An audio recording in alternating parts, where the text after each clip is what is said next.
Hello everyone, welcome to the Forest of Memories. I'm Zaruk Windcaller, your guardian, high remembrancer, and arbiter, and welcome back to Master of Command.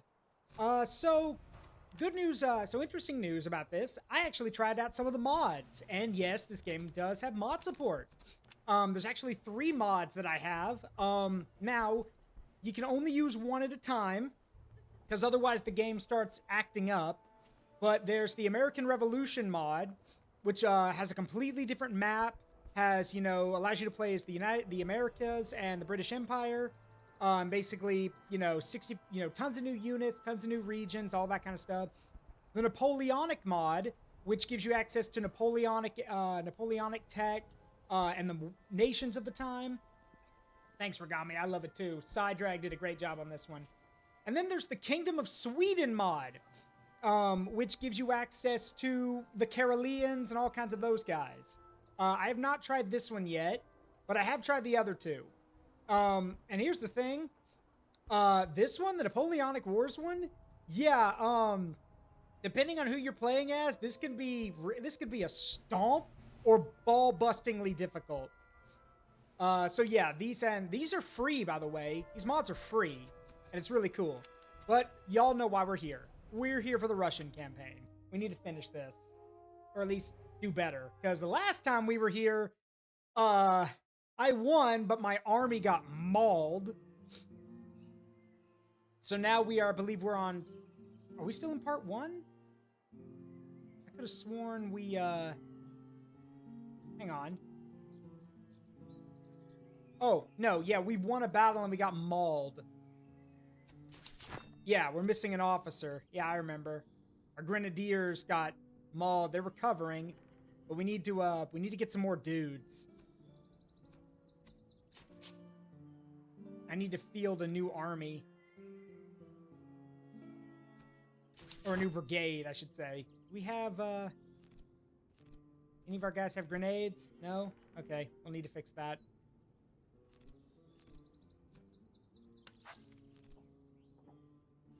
Over our stuff real quick.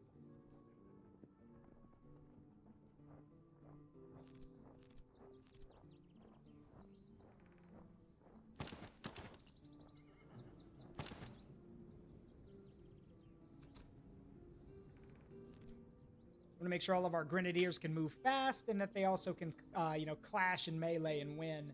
I am the sword master. I mean, I wish, but like, in this game, like, depending on who you're playing as, yeah, may not be worth it. Use these, they're better. And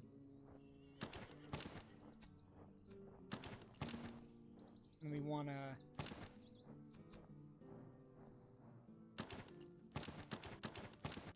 Yeah, that's fine.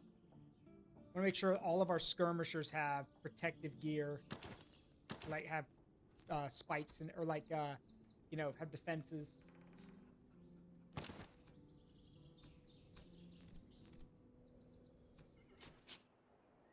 So yeah, we've got light infantry and we've got our grenadiers. Now we need line infantry. We actually need people who can like hold the line and fight. For that, I'm gonna need to like check for... No. I need recruits or conscripts. And yes, I know the Russians get really good cavalry, but the problem is that I've never, like... The problem is you have to babysit them a lot. Russian cavalry, I talked to a friend of mine who plays this game just as much, if not more than me, and he told me that with Russian cav, you basically have to babysit them because most of the time you're going to be using light cavalry, and if you turn your back on them for an instant, they're going to get mauled. So, tend to the wounded. Always better to tend to the wounded. Unless you desperately need the weapons. All right, what do we got over here? Hang on one sec.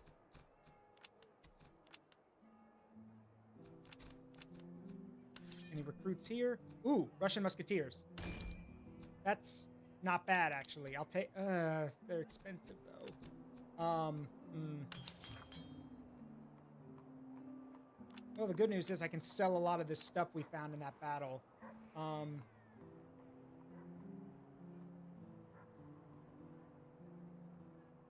want those Yonkopong muskets.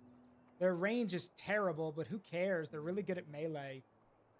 All right, I'll take it, and I'll also take this Tula musket.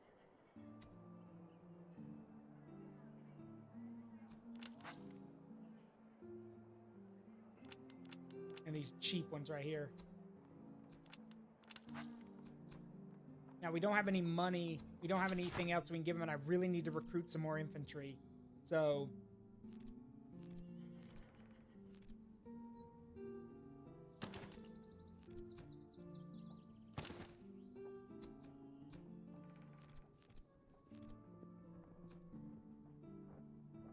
what if I... wait a minute. What if I... wait. Is that enough? That should be enough. We're basically going to bankrupt ourselves, but I need the men. There we go. Now we got some normal musketeers. We're going to need more dudes, though. And a new officer.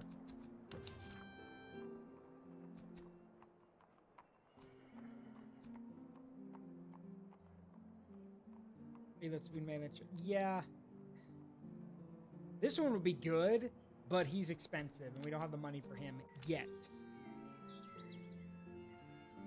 Oh, only one thing. Well, wait a minute. Hold on. What if... you do? You sell grenades. Okay, I'm going to need some of those.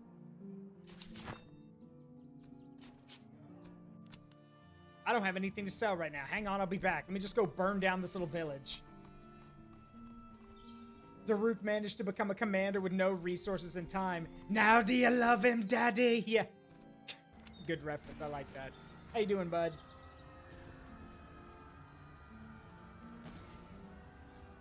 All right, now I've got the money. Just had to burn down a village to get it.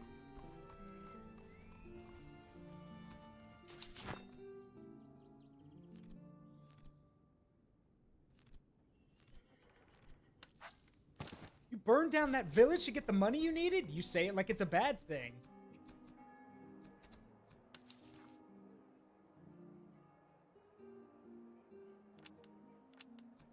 There we go.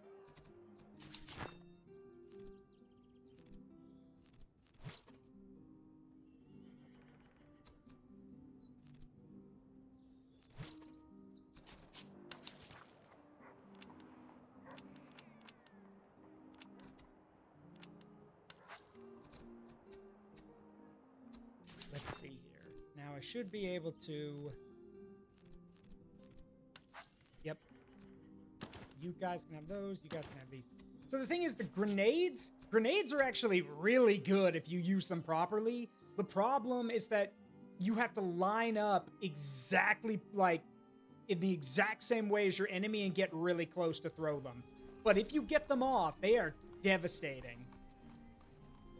All right, let's take the fort. Your Grace, on our approach, the engineers report a fortress whose walls are in ill repair. The curtain is cracked and slumped in places, revetments rotted by long weather, and the ditch choked with fallen stone.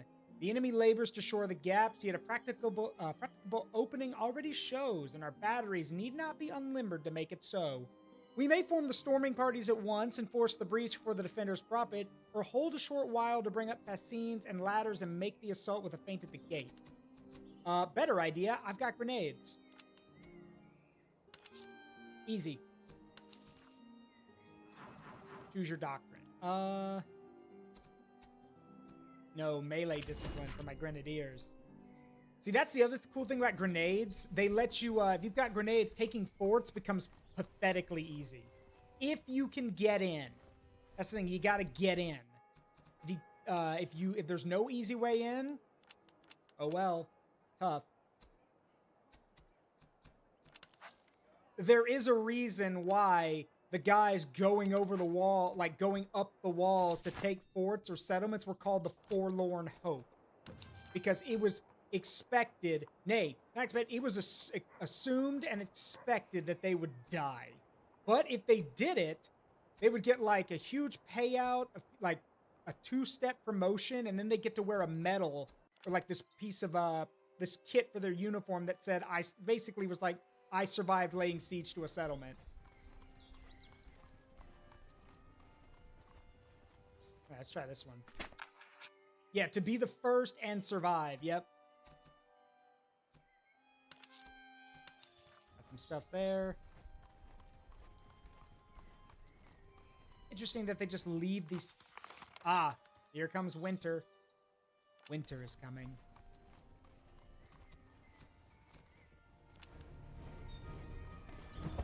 Oh, all right. Yeah, it's a patrol army.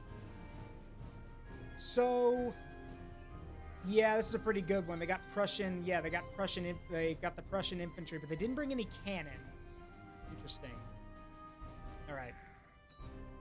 Let's see what we can do. We are outnumbered, which is not good when you're playing as the Russians, but like, and when winter comes, 20 Game of Thrones spinoffs.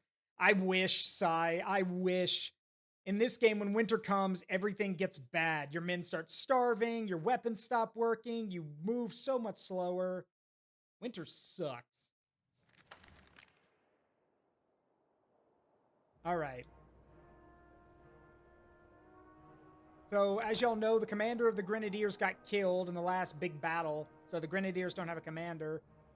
But that's all right. They don't need one for this. We'll have to find them one, though. In the meantime, we've got our cannons that we can use. So one thing I've learned is that basically the smaller the cannon, so the smaller and depending on the material it's made out of will determine like how effective a cannon is. Like if it's a small cannon and usually made out of iron or bronze, it's usually really accurate. But again, it's only 3 pounds, so it won't do a lot of damage. So you have to trade basically, do you want fast firing and accurate but low damage? And as you go higher, the damage gets more. You get more damage, but your accuracy goes down and it takes longer to reload. So you have to find the balance between, do you want fast firing cannons or do you want, fast firing low damage or slow firing but big damage? I mean, my answer to that is simple. You get enough cannons and fire fast enough, it doesn't matter how many you have or how big they are. Like, because we've got what? 12 guns here. You get 2 more groups like this, that's 24 3-pound guns. I don't care how big the cannonballs are at that point. 24 3-pound balls of iron heading for anything is a nightmare for anybody. So I don't care. At that point, it's just take the 24 cannons, point at one target, and be like, that one. Get rid of that one. Just get under me for the cold season. Yeah, you're probably right. I mean, if we're going to do that, we got to make sure you eat a lot more before winter comes, so you're prepared to keep everything warm. Anyway, let's see. All right, time to put these musketeers to work. Russian musketeers are... Well, as we've established, Russian infantry have good morale, and they've got the numbers, but man, do they suck at everything else. Their accuracy, whack. Oh. Hey, Silver, thank you for gifting a sub to Red Mage. I'm sure they appreciate it. Thank you so much. But yeah, their accuracy, whack. Their reload, whack. Yeah, no. Which is why I want to train these Grenadiers into a terrifying force. Because, again, Grenadiers in any army are terrifying. But again, numbers make these Grenadiers especially terrifying. Because they outnumber all the other Grenadier types. So if you get them trained enough and get them the proper equipment and everything, they'll literally win just through numbers. Which is, hey, good enough for me. Good enough for army work.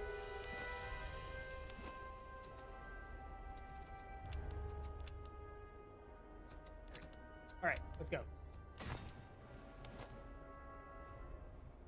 Now, one new unit, well, not a new unit, but one unit we have are the Gronzer Fusiliers here in blue.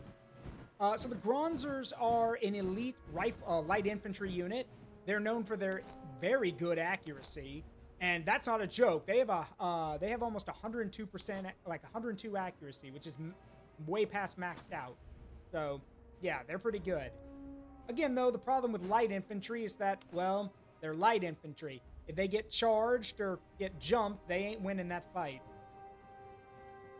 However, the trade-off for having really good light infantry is, sure, they're squishy and sure, they're vulnerable, but, well, they're good shots. And at the end of the day, if my guys can outshoot your guys, even if there's less of them, if every time my guys shoot, they get a kill, well then, that says a lot. Quantity has a quality has a quantity, quantity has a quality all of its own, after all.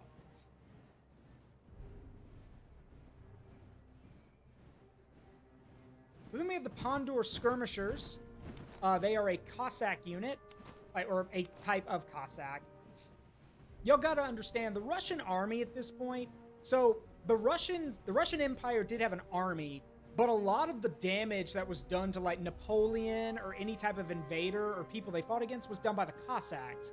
The Cossacks were, you know, they lived in the mountains, they lived their own lives, and they were when people say the Cossacks are terrifying, that is an understatement. The Cossacks were something out of the backlands of your nightmares if you were alive back then. Imagine, if you will, a bunch of men covered in fur, various animals, bears and other type of things, coming down over a hill or, you know, through a valley, screaming in Russian at you, swinging sabers, all while charging at you full speed on horseback.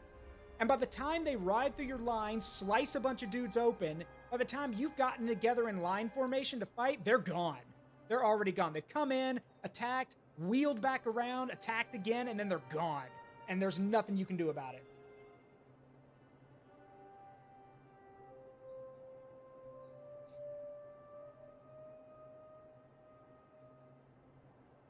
I mean, yeah, to be fair, yeah, Sai, that's White Death. That's a Finn. But yeah, snipers, good accuracy always trumps numbers when you're really good at what you do.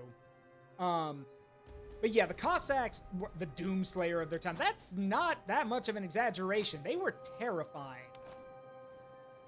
Like, no joke, during the time when Napoleon invaded Russia, his ill-fated adventure and everything, turns out he was so scared of the Cossacks that he carried a bottle of poison around his neck so he could literally, you know, drink poison rather than be captured by the Cossacks. Like, he was that scared of them.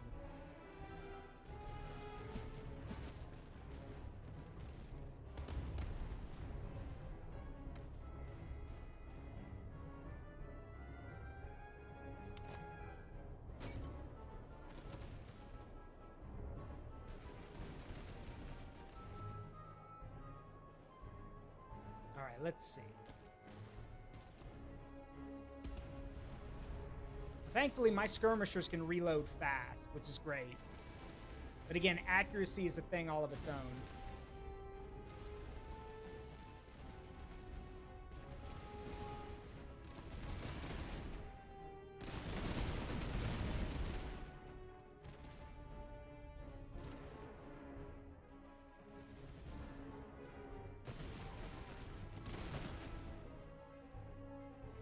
Alright, so this is going to go back and forth unless we do something, and yeah, we are outnumbered, so we got to press. Alright, time to advance.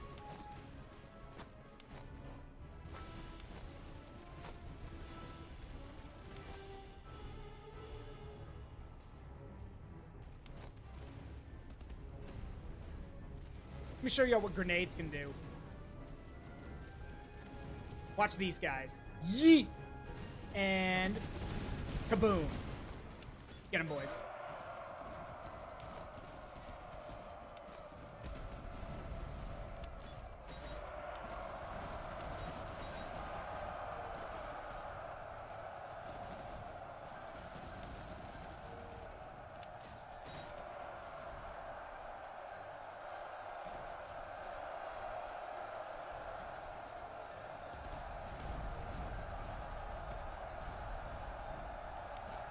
These mongrels have learned something.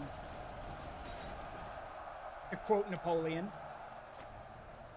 Yeah, these mongrels have learned something.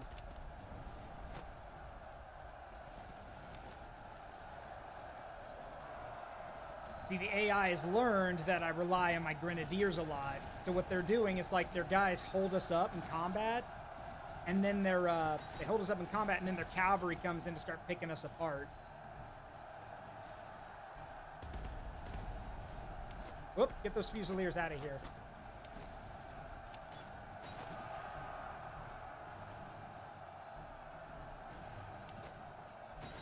All right, pull back. Back up.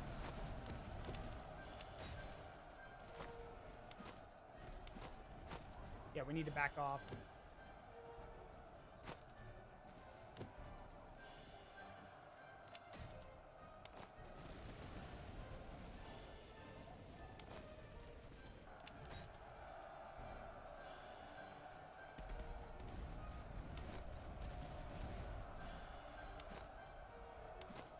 All right, let's have the skirmishers back off a little bit.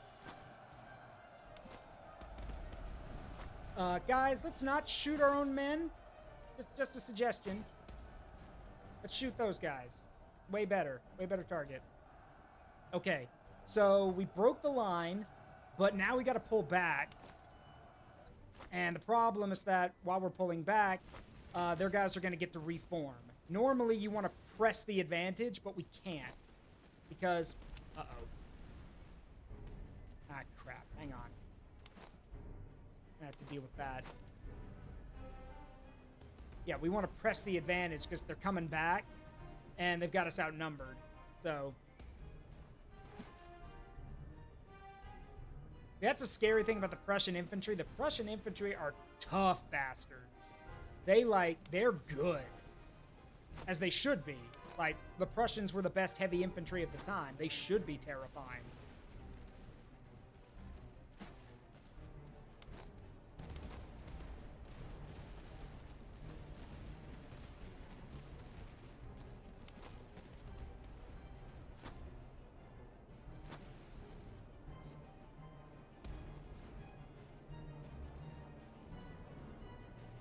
Alright, I need you guys to start running. Let's get our general over here to motivate our grenadiers. I'm gonna have to send them back in.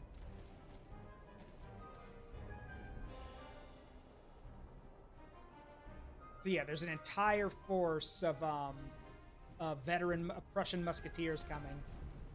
All right, let's move the switch the cannons around. Get those guys.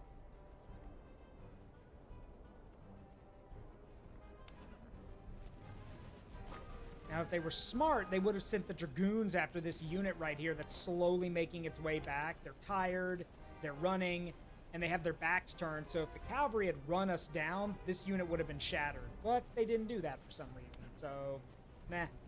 Oh well.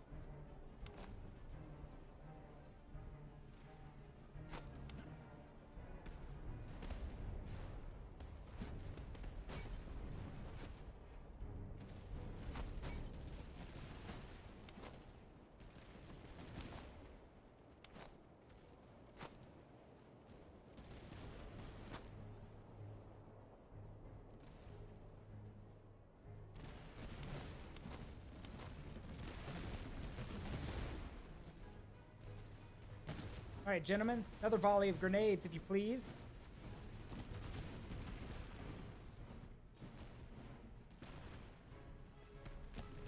And grenade! Yeet! Nice. Oh, I see what they're trying to do. So those dragoons are trying to get around us.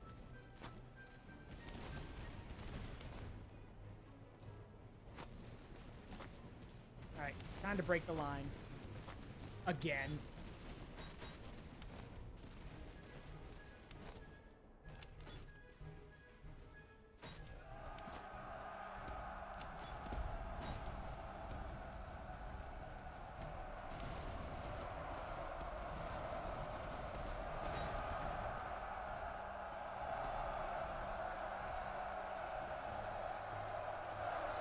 Alright, they're running, which is good.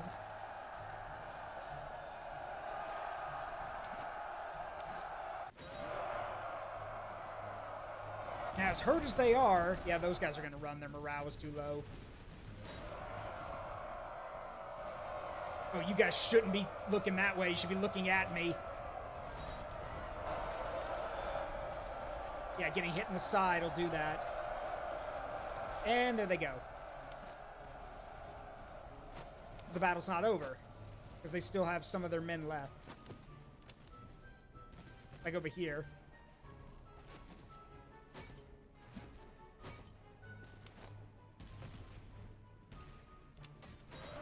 See, this is the problem with the Russian army, is that their accuracy means they can't slug it out.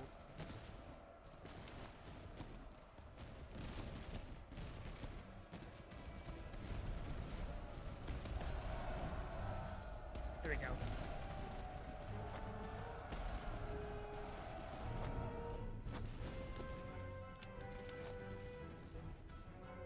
You guys can move up a little bit, get closer and use those muskets.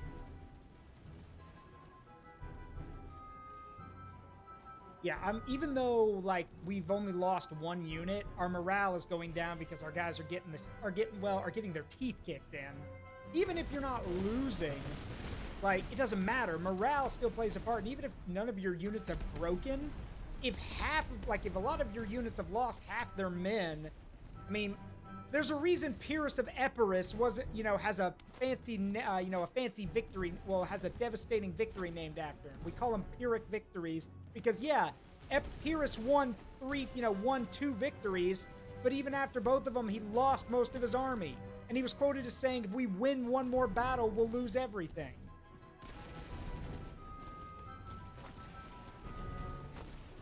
So this is going to be a Pyrrhic victory, if anything. But hey, we were outnumbered, and we still managed to pull out a win, which is still pretty impressive.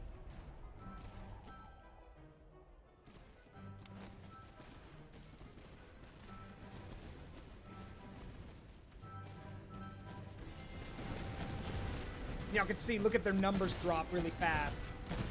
Like, that's what good light infantry can do.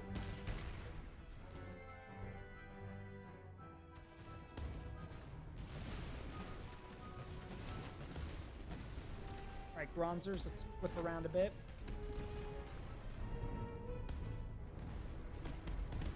And that's what fast-firing cannonballs do. Look at all those dead dudes.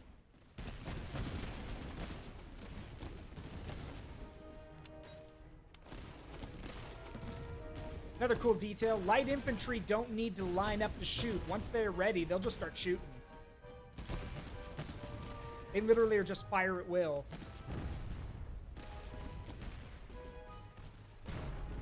Okay, bye-bye. They're gone too.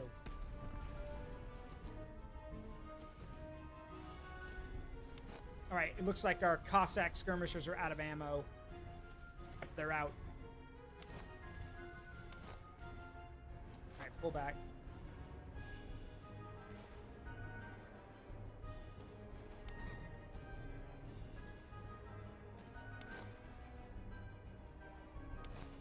Let's take our Bronzers over here and have them start doing some shooting.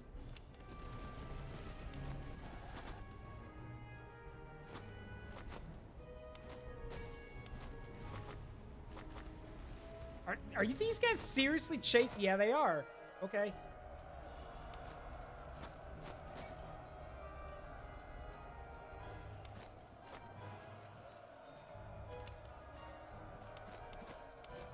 I know you guys are not equipped for melee, but get in there.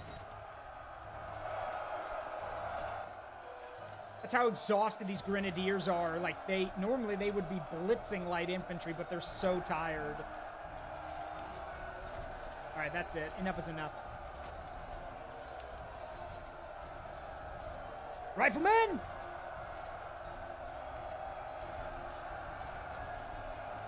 Remember, these guys have rifles.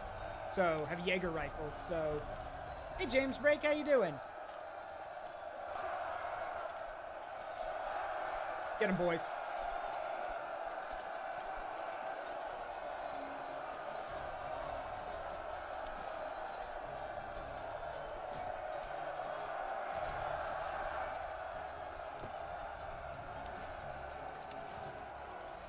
Oh, they can't hit anything. Yeah, they couldn't hit anything because of the melee. There. I'm doing good. All right, yeah, that was a Pyrrhic victory, if anything. But hey, I'll take a win. Get lots of money for it. All right,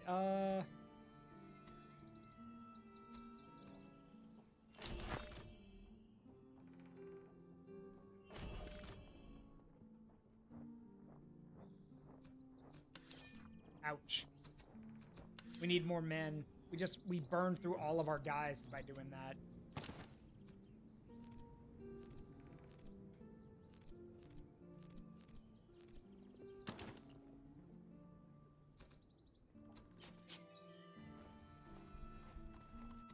All right, you guys are selling. Yeah, you are. Okay. That's the other problem with the Russian army. Large numbers means when you take casualties, yep, you're gonna feel it. So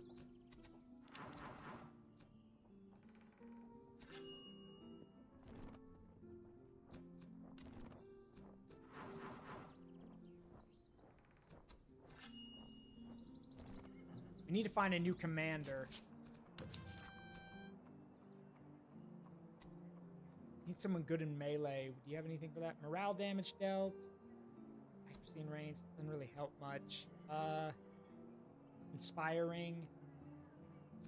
Yeah, you know what? You'll do. Not my first choice, but you'll do.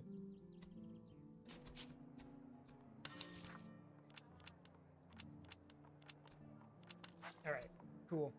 All right, now, as we are the Russian Empire, and we literally are known for pillaging and burning our way wherever we go, yeah. Of course I'm a history geek, but history's my favorite subject. Like someone told me recently, they're like, you know more about history and video games to the point that I think it's terrifyingly impressive. And I take that as a compliment. Strip it. Nice.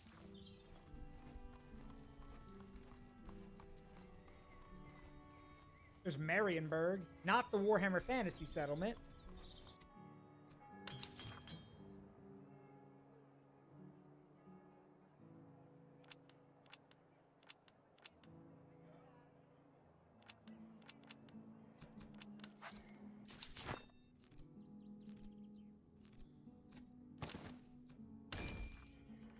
Now, we want these Gronzers to become sharpshooters, because that accuracy's nuts. That's base accuracy. Like, that's nuts. So, yeah.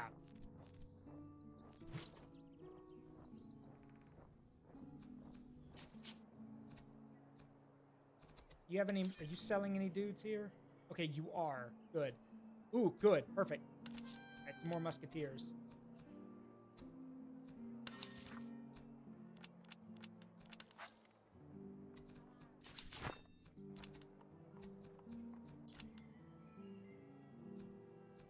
Burn it. See, the thing is, the Russians have the ability that they pillage twice as fast. So raiding gives you more stuff, and it's done quickly, so we don't have to hang around.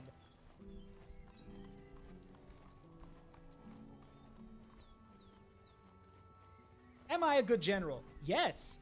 Am I a good person? No. No.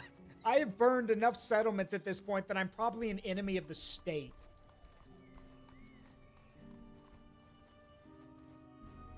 Whoop.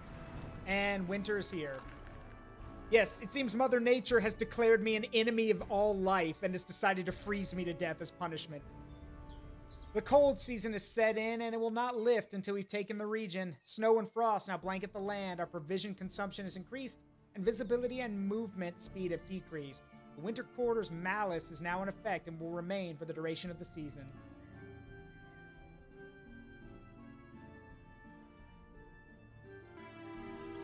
This calls for a little history. Spin the wheel. Let's spin the wheel. Let's go random. Okay. Well, let's talk about why winter was so bad for armies at this time. Here's the deal. You got to remember, at this time, armies were massive armies that marched, that marched everywhere. And the bigger your army was, the slower it was going to be, the more food you were going to need. And the problem that a lot of armies had up until Napoleon's time is armies traveled with their baggage, with their supplies in these huge wagon caravans. Now, imagine, if you will, that you need to move 10,000 men from point A to point B. But remember, you're going to be marching for a good chunk of the day. Your supplies are going to be at the back. And even on a normal day, that's difficult. But imagine it's winter. You're not going to be marching as much. You're going to burn through your supplies a lot faster because you're going to be moving less, eating more, all that kind of stuff. Oh, and one more thing. Your men, when they get sick, you're going to have to find something to do with them. If they can't march, then you're either going to have to leave them somewhere, or you're going to have to put them in the wagons and move them, which is going to slow you down even more. And also, because this was a problem that every army had at this point, you will eventually run out of supplies. You will run out of food. You will. It is inevitable that you will. Because until Napoleon came along, most officers or other things, logistics was something that was understood but was never mastered. And it was why so many armies would start to wither, is because they didn't have the supplies they needed. They were either always hungry or they always needed to go find food.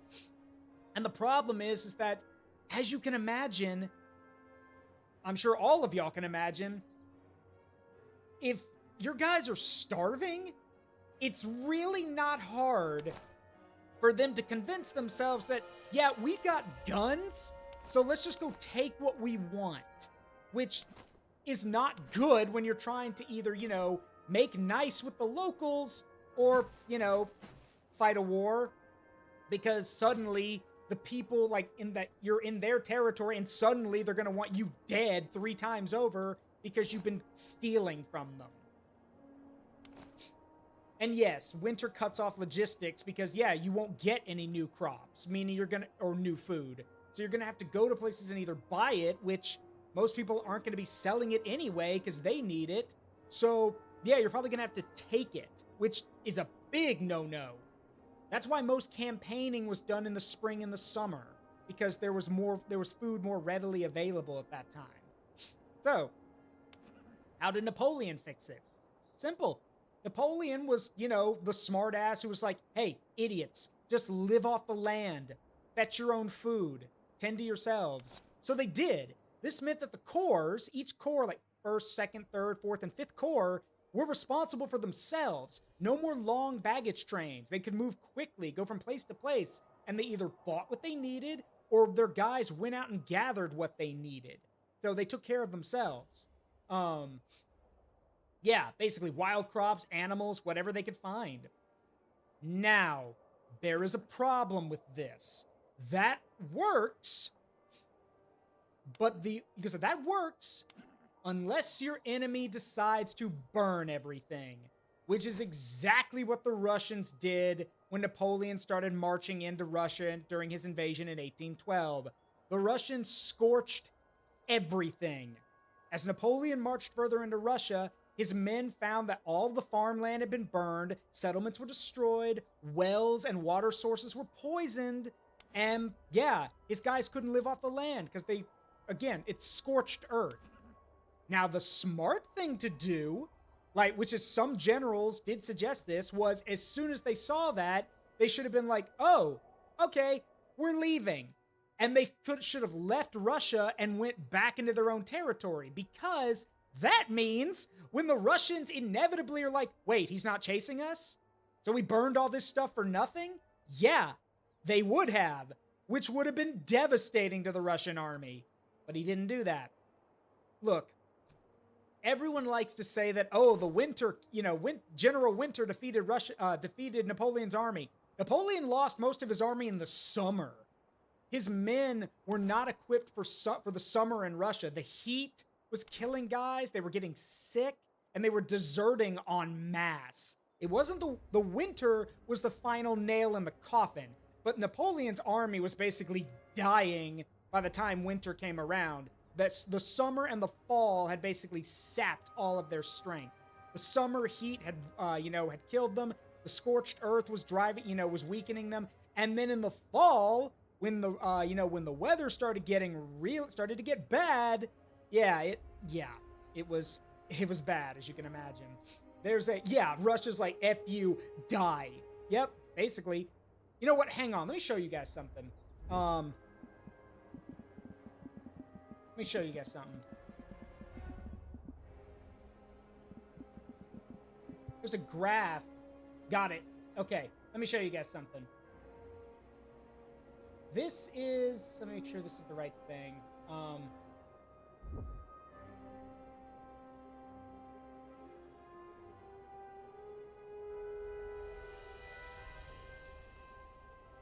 Sure I can get a proper size of it.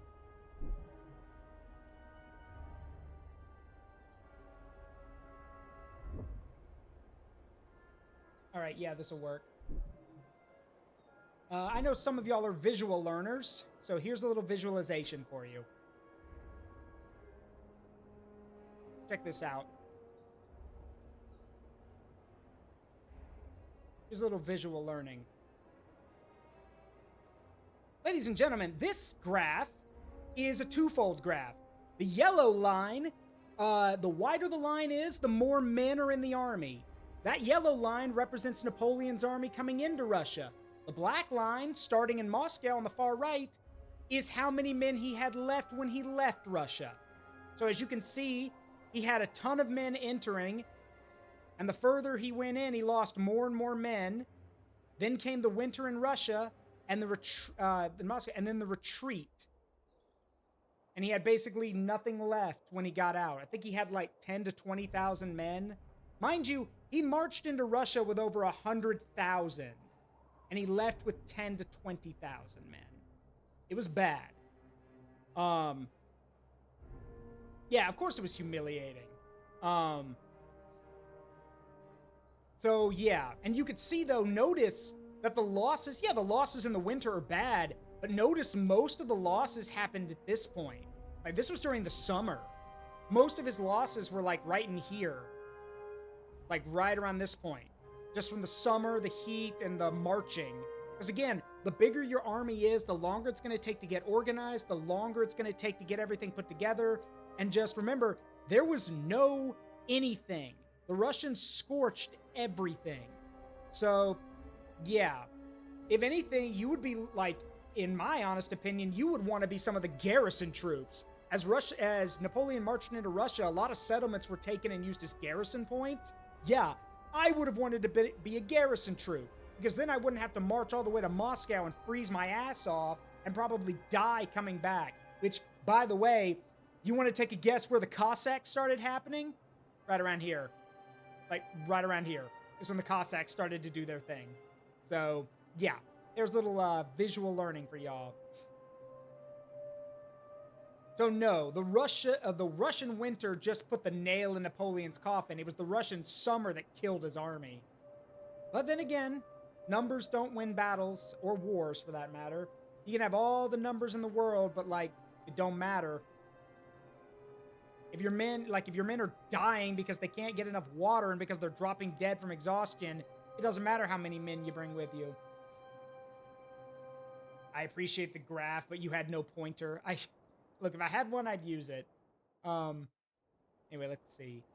So what are we up against? Freikorps. Okay. Not that big a deal. Oh, they got Jaegers, so riflemen. Russian Provincial Cav, Hussars, Freikorps veterans, Russian Musketeers, Hussars. They brought a lot of artillery with them. A lot more than me.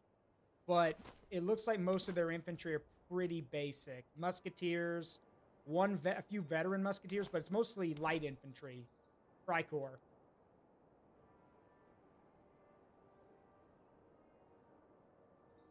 All right.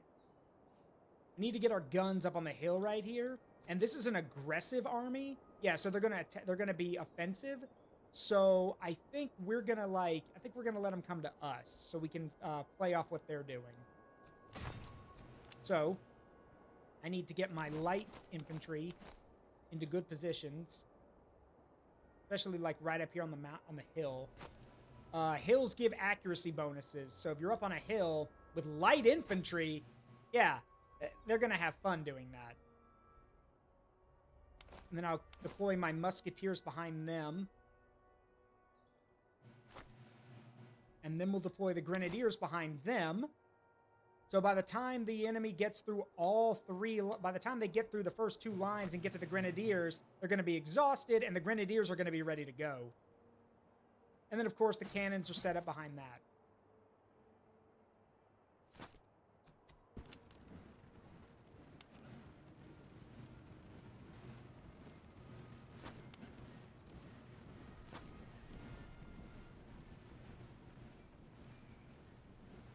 Now, the other problem with the Russian army in this game is that they are slow. Their base units, unless you give them stuff to make them faster, they're slow. But that's what happens when you have a lot of dudes. Having a ton of guys march in formation, can you imagine having 1,400 men line up like this and march together? Can you imagine how tough that would be, like, if you wanted to get them to turn?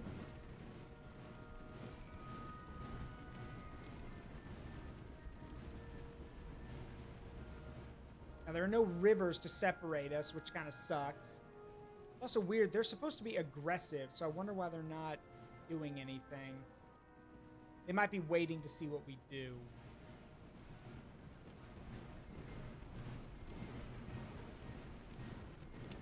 Oh, here they come. Let's get the grenadiers into their attacking columns.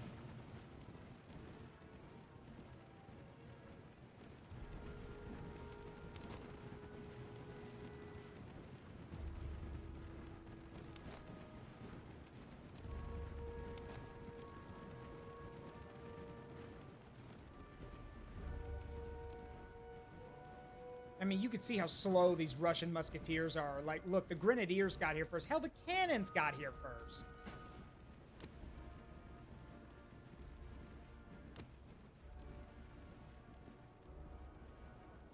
Speaking of, they'll be coming into cannon range very soon. About now, actually.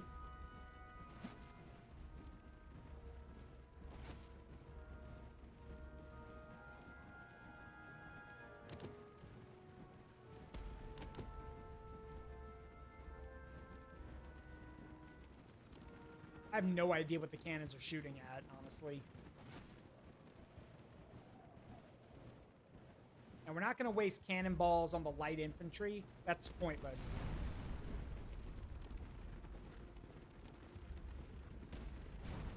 Better off shooting at those musketeers right there. Yeah, shoot at those guys.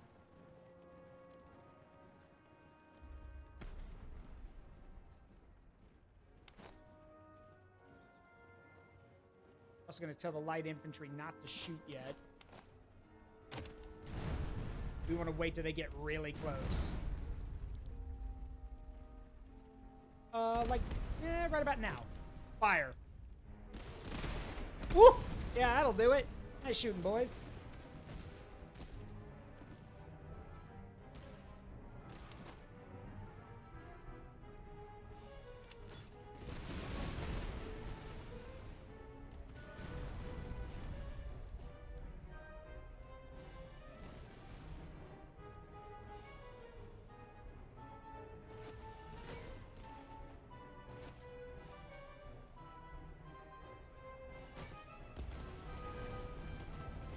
I see what you're doing. I'm not going to let that happen.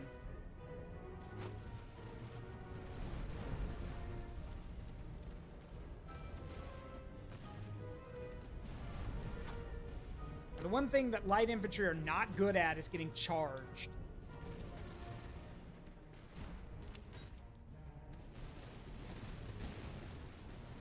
Man, you guys' accuracy sucks.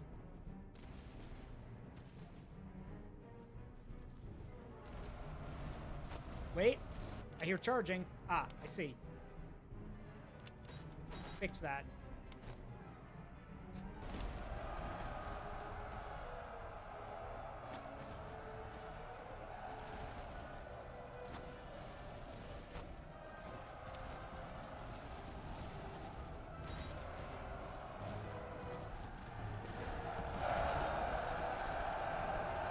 See, this is why you want to give your guys shock damage. Look at that. We charged into a cavalry unit and basically nearly shattered them.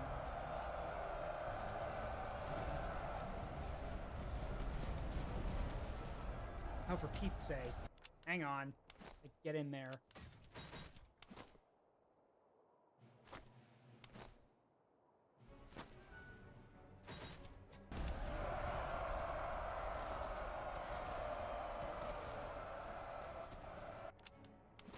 Again, light infantry could be... you can make them tough, but they're not going to be that tough.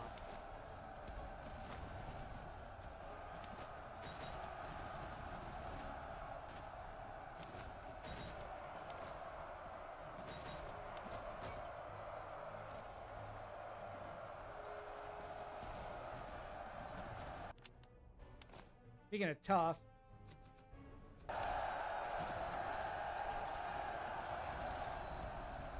I need to get another grenadier unit over there. Go, boys, go.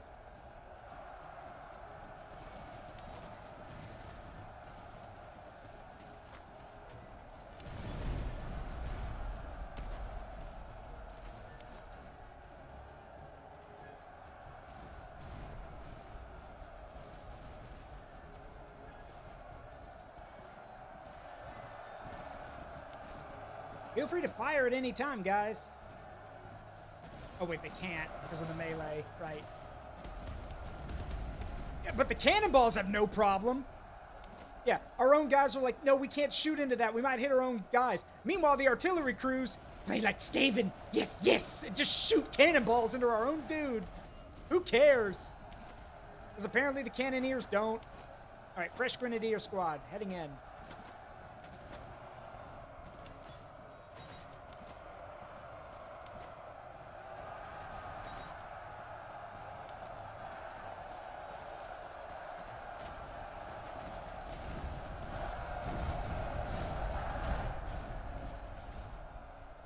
One grenadier group is running, but that's okay.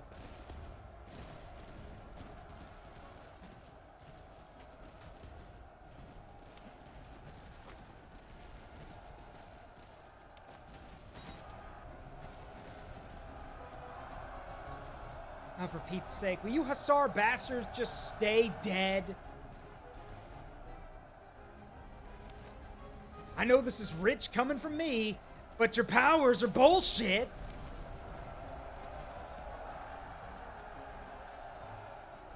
Ugh, gotta divert more grenadiers over there.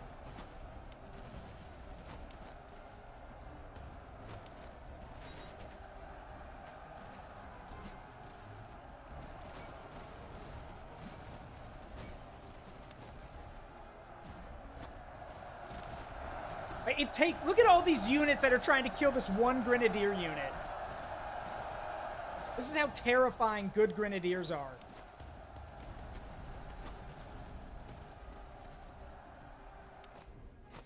Alright, yeah, about time my guys broke.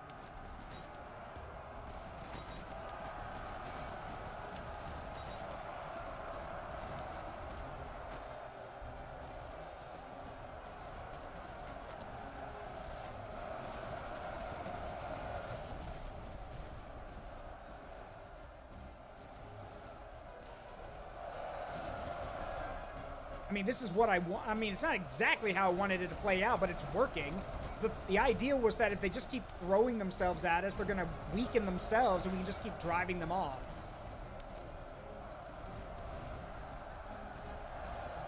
I mean, look how many of their guys it takes just to kill one grenadier unit.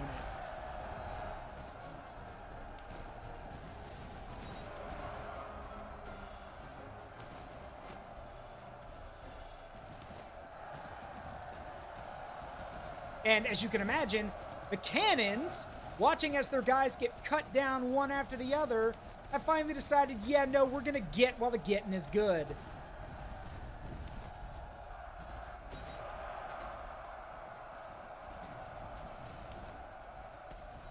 Yep, there they go. Let them go. Pull back.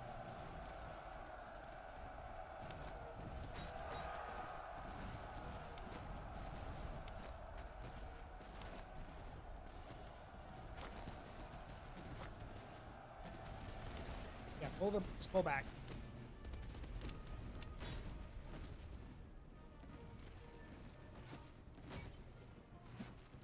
Now, I don't know about y'all guys. Oh, we're about to have an ad. Hang on. All right, ad time. I will be back in a moment. See you guys in a sec. Because I don't want to have this. I don't want to keep playing, so I'll be back in a sec.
All right, we're back. Let's do this.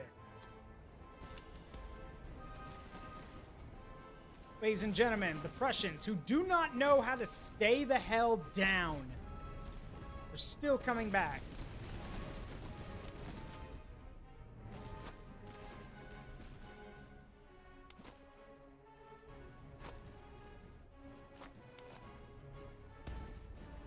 And there they go again.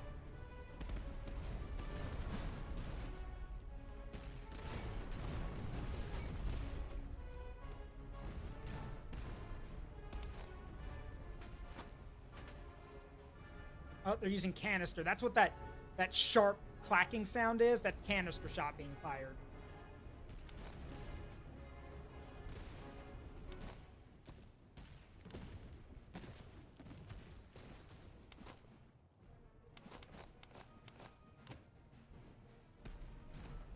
right, advance.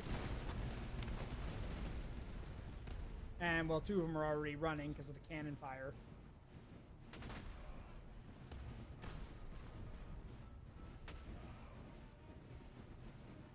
Throw your grenades, quick. Throw them. Thank you. There we go. Now get in there.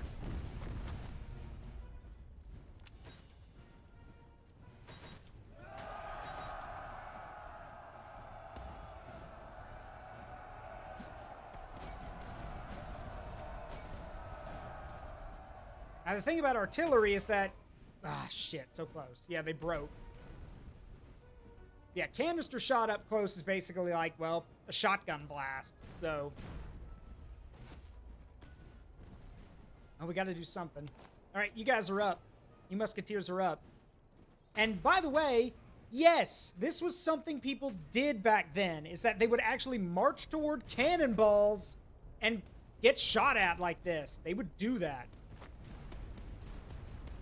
Now, granted, you'd be better off sending your cavalry against the cannons, but the problem is that, well, cannons work on horses too. Sometimes it's all about the law of averages, the numbers.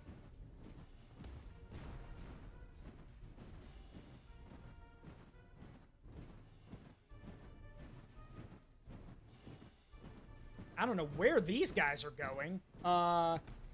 Gentlemen, this seems very stupid. Okay. Yeah, I wasn't very bright. Go, boys.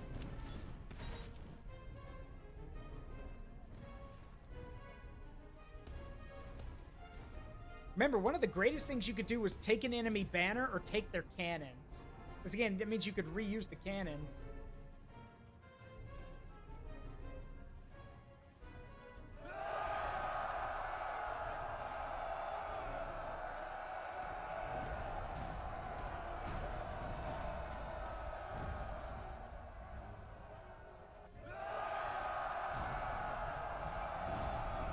See, this is where they should have switched to canister shot.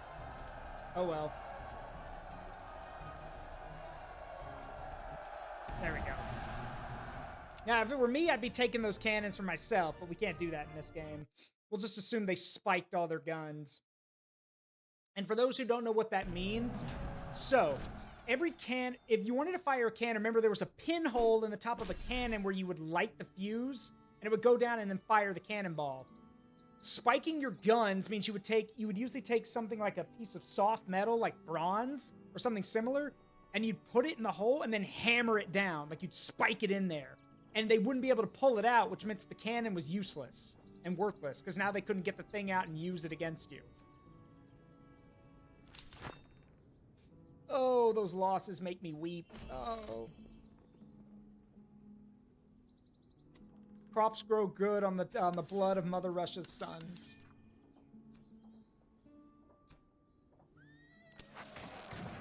Alright, well now we can field another brigade.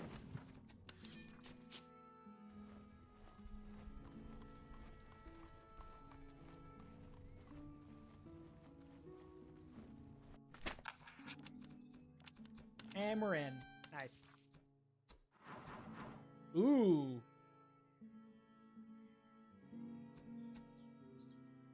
Yes, please.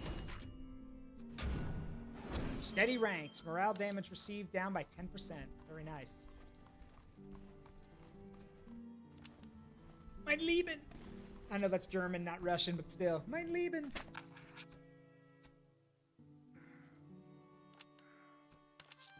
Yoink. Very nice.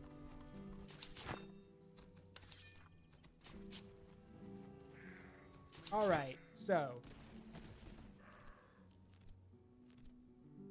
now that we have 4th Brigade, and put these guys over here now, we still need an officer for them, though. All right, nice. Now you guys are Russian converged grenadiers. There's 1,800 dudes in that unit. That is insanity. That is 1,800 screaming Russian psychopaths who want you dead and want to stab you. I'm not going to stab you. I'm not going to stab you. Ha! I stabbed you.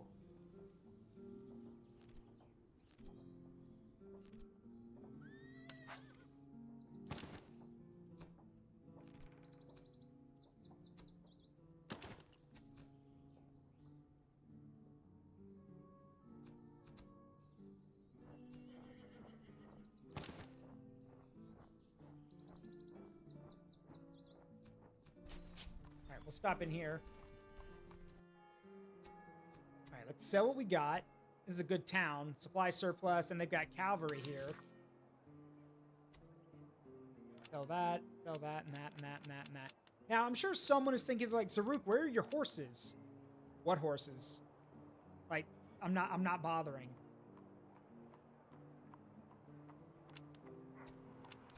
Oh, you don't have the funds, huh? All right, well. Thank you. Maybe these guys have what I can take them. Yeah, they can. Okay, what else we got in here? Some really good stuff, actually. Attrition drop, morale up, fire damage received. That's actually really good. More accuracy. Take that. What else you got in here? Veterancy gain, morale damage received, movement speed. Regimental staff commissar for supplies, or for ammunition. Very nice. What else we got? Ooh, thank you. Good for stabbing. Good bayonet. All right. What about cannon? What? Oh. Oh. I wish Andrea was here. I don't speak German, so I have no idea what that says. Geschwindstück? 6-pound gun. Again, I don't speak German, so.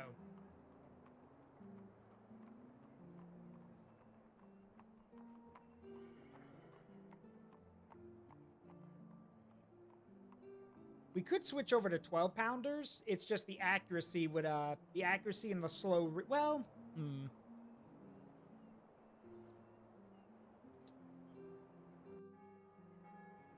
Yeah, let's go with the big guns. Now, the reason I'm doing this is because, one, big guns never tire. That's actually, no, that's not true. That is bullshit. Gunners get tired fast.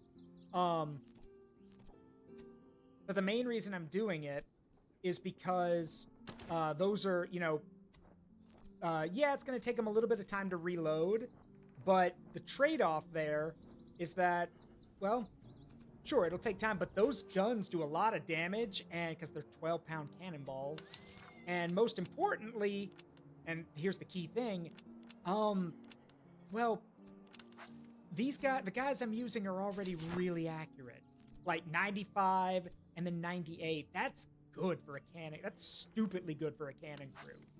So as far as I'm concerned, big guns. Lots of big guns. Big guns, ready to fire.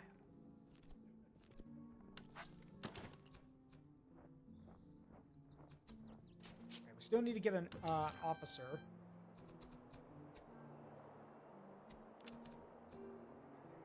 Don't have anything right now. We need to get officers, so let's start saving our money for that. There's another battlefield. Oh, there's one. Is there another one around here somewhere? Surely there must be another battlefield around here. Oh, there's one over there. It's so far away, though. Let's head this way. I love how you can see the trail of destruction I've weaved.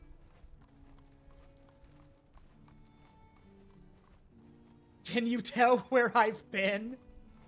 Just follow the trail of burning towns. What quote? What did I say? I quote a lot of games. You have to be more specific. What did I say? Oh, wait. Big guns ready to fire? No, that's from War. That's from Dawn of War. Big guns ready to fire. No, you're thinking of the Chinese tank, the I am big. No, I was quoting the heavy weapons team from Dawn of War. Yeah, big guns ready to fire. Setting up. Yeah, it's the heavy weapons team.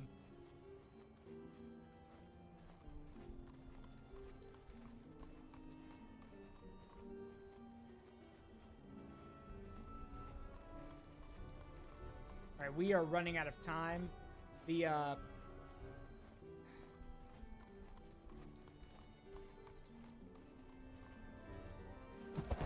Really?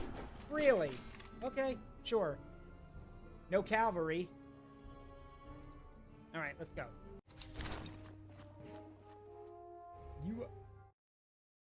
I am carrying the big gun. Yeah.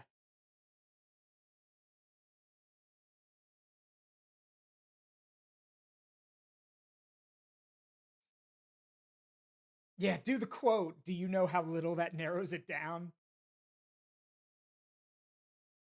You really want to know? Yes. You killed my father.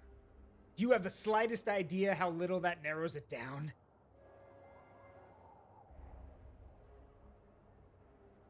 Love that quote from Batman Beyond.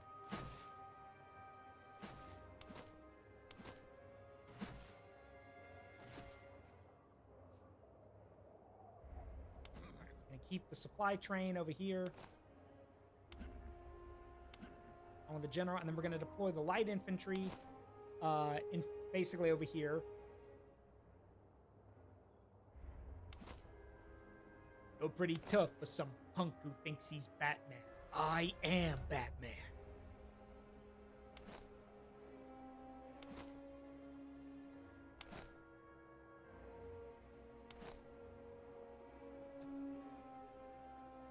All right. Same trick as before. The difference, though, is now the cannons are even bigger. We've got way bigger guns now. However, the trade-off to that... Oh, I think this calls for a little history lesson. you are made of stupid. It's such a raw insult. Trying to think. A good insult similar to that. Let me think. There's been a lot of historical insults. Probably one of my... Okay, something similar to that. All right. So, I'm sure you guys have heard the name Otto von Bismarck before. He's the Iron Chancellor of Prussia, and which would later become Germany. Well, back before he became the Iron Chancellor, there was a moment where he was basically going to march on the Prussian government with a bunch of people, and he had a revolver in his pocket with like 4 or 5 rounds of ammunition, and somebody, you know, one of his neighbors got in his way and was going to stop him. And Bismarck's response was basically something along the lines of, "You are well within your right to do that, but if you do, I will shoot you." Like, he literally pulled his gun on him and said, "You can try, but I'm gonna fucking shoot you if you do." And his neighbor got out of the way. Another raw line. An assassin tried to shoot, an assassin jumped Bismarck when he was the chancellor, fired 5 rounds at him. And Bismarck beat the guy down with his cane, but afterwards, when some doctors examined him, turns out 5 shots, not one of them hurt him. 2 of them missed, and the other 3 bounced off his ribs. And upon hearing that from the doctor, Bismarck looked at him and said, "Iron Chancellor," and then walked off. The man was like crazy. Another fun fact about him, he actually predicted World War I almost to the day. He literally told Kaiser Wilhelm II, the guy who was in charge of Germany during World War I, he literally told him, he's like, "This is all going to come from some damn fool thing in the Balkans in about 20 years. And he was right. Terrifyingly right, actually. Like, terrifyingly accurate.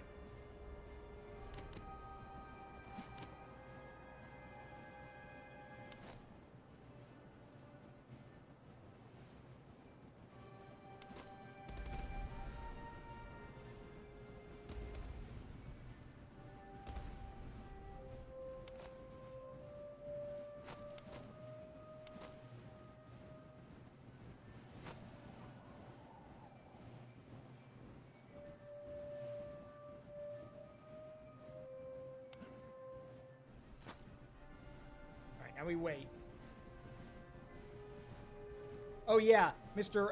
Otto von Bismarck, Mr. I walk around university with 2 loaded guns because I'm itching for a gun duel and anyone I pick for it might not have one at hand. Yes, he walked around the university with guns, ready to, if anyone wanted to duel him, he'd be like, I bet, here, I've got a second one.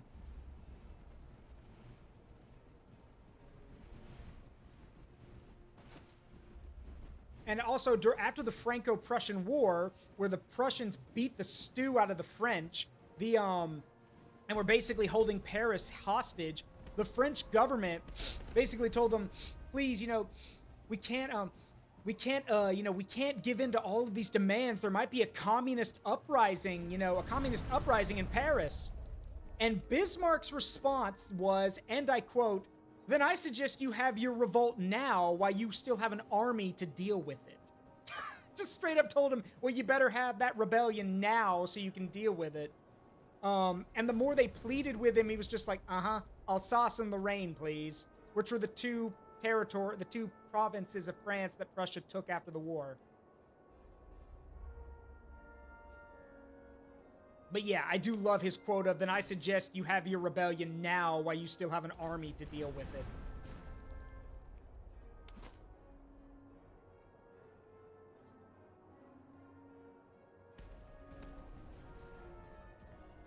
All right, good God, those 12-pound cannons are doing work. Nice. Concentrate fire on that unit. Oh my God! That unit's almost half dead.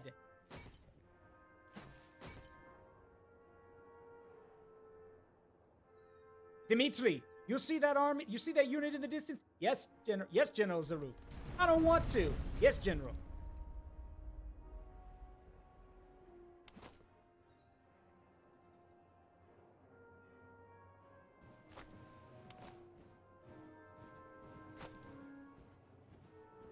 What in the world?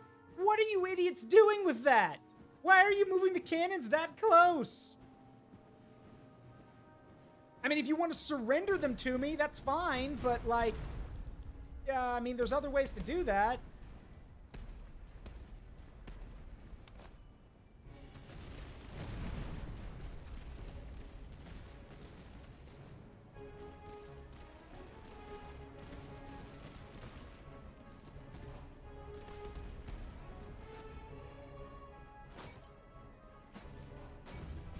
All right, switch targets.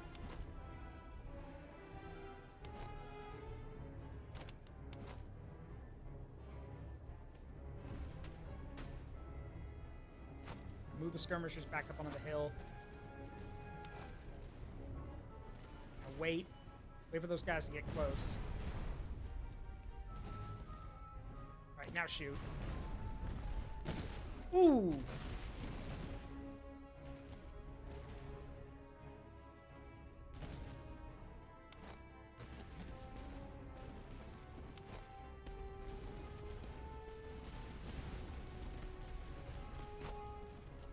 Oh yeah, they're trying to surround me.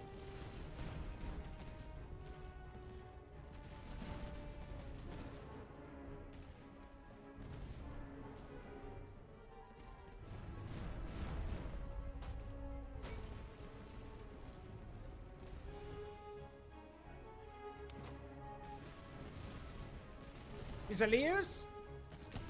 Let him have it. Oh God! Joe, did you see that cannonball? Good grief. Like a scene out of The Patriot. Good grief.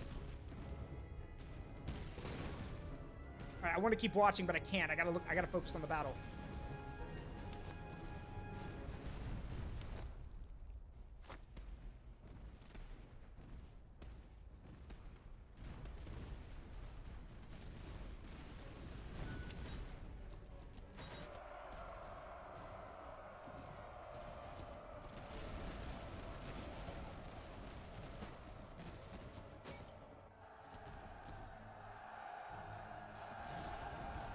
These Prussian musketeers are no joke. They actually have, like, iron. They actually fight with steel in their veins, so it's going to be a little bit harder to break them.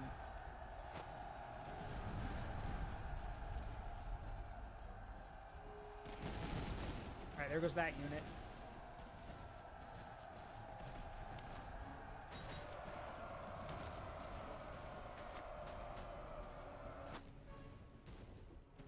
Charge, you idiots! Get in there!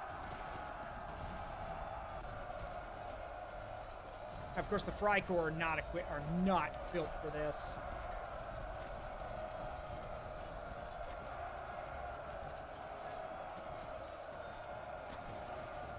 There they go.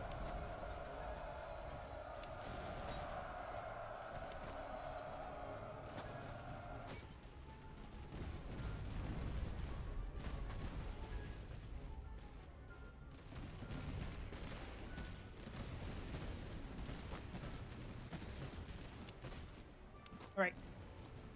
Grenades, gentlemen.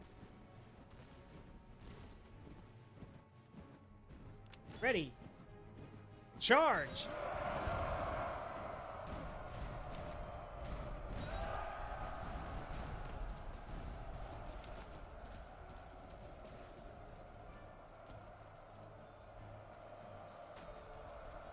Oh yeah, no, these guys are done. Yep, they're done over here.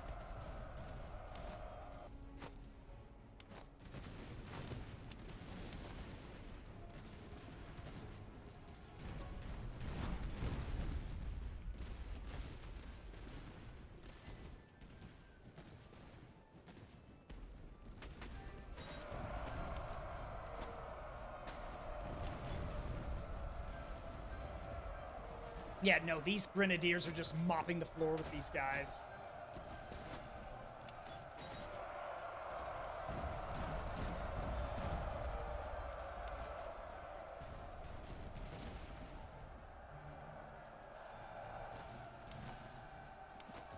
Get in there, you idiots!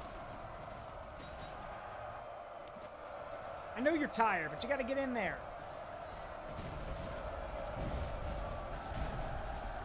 There we go. That takes care of that. Now let's go get the cannonballs, or get the cannons.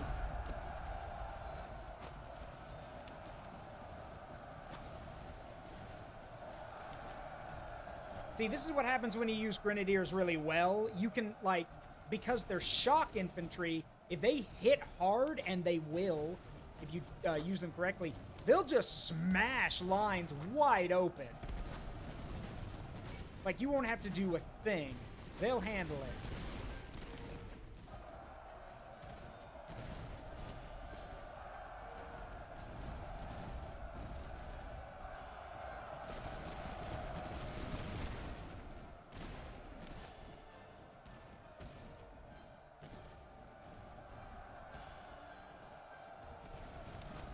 You guys okay up here?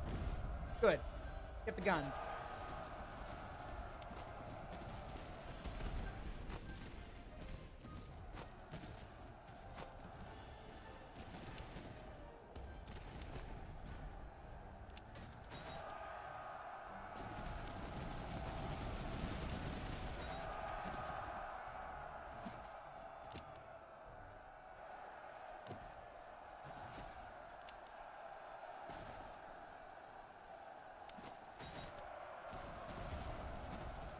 Yeah, it's basically over. Yep, this is over and done. Yep, easy. So here's another quick tip if you guys ever want to play this game. Cannons have two advantages. One, they can do a lot of damage, like killing dudes, but they have another advantage: morale. As units watch their guys get hit by cannonballs, they will get more and more nervous, more and more afraid, and will not want to stick around. So if you blast guys enough with the cannons, you can break entire units because they don't want to stick around and get shot at. Surprise, surprise. Dudes don't want to, guys don't like standing there getting shot at.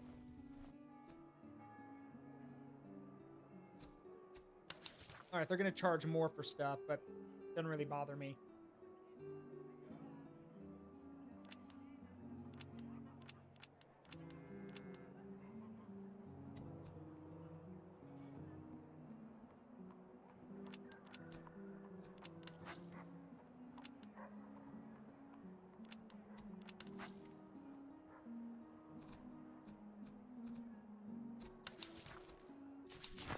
So, we've got some basket hilt sword. Got a hanger, because, like, it's for hanging on your waist. There we go. Got something for the cannons.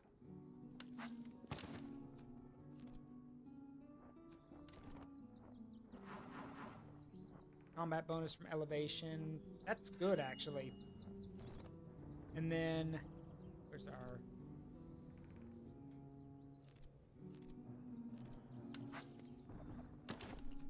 There you go. You guys are almost ready to become sharpshooters.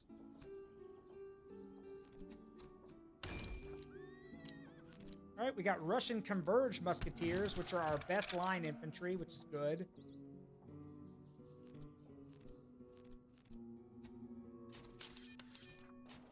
Got to get some more ammo. There we go. All right, and we need to get some officers and some more musketeers if we can. So, first off, I regret nothing.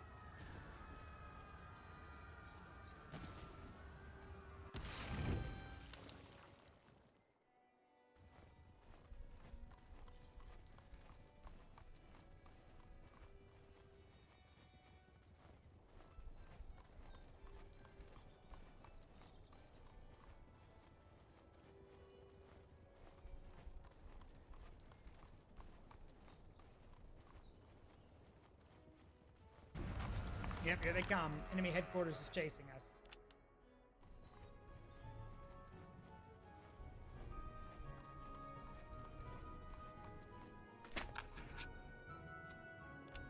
Sir, we've walked into the enemy's snare. They had lain hidden amongst the brush and now spring forth with arms in hand. A field force approaches fast. We must rally our men and prepare for battle without delay. This trap has been laid well. There's no time for deliberation. To your post, men. Nice. It's a weak field army. That is not a weak army! That army's equal to me in strength. There's nothing weak about that. Well, okay, field army-wise, I guess maybe it is weak. Wonder what that says about my army. Yeah, you lie! Well, regardless, we'll see how it goes. It's an ambush, so thankfully, I hope this is not like Total War where we have to, like, you know, where we get jumped from both sides.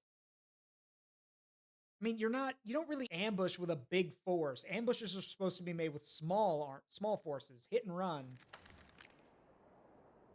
Yeah, no, this is just another battle. Okay. It's not really any good. Well, there is a hill over here. Can we get over there in time, I wonder? Probably. I'll have to give it a shot. The problem is there's a river running through our line, which is going to make things a little tricky. Because that means that our men are divided. So we need to pick who goes where. Now, it works against them, too. Because they have to actually cross, they'll have to swing their army around and cross the river if they want to fight us. Because I'm going to move over here. So, put all of our light infantry over here with the guns. And then our main infantry I'll have over here. Who are these guys? The Kivisky Musketeers. I mean, at least their accuracy's good. Again, it'd be better if they didn't have Tula muskets, which have poor accuracy. Oh well.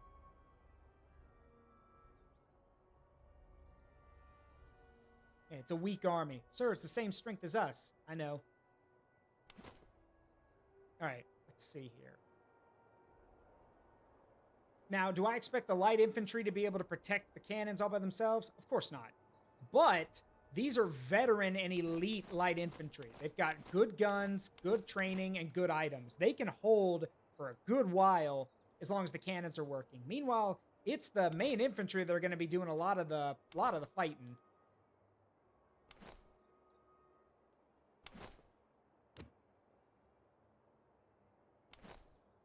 So what's the deal? What is the whole deal with these Kivisky Musketeers? 2,000? Okay. So our most elite line infantry have 2,000 men per unit. Yeah, I just noticed that, Rhubarb. Wow. That's a lot of bodies. That is a lot of dudes.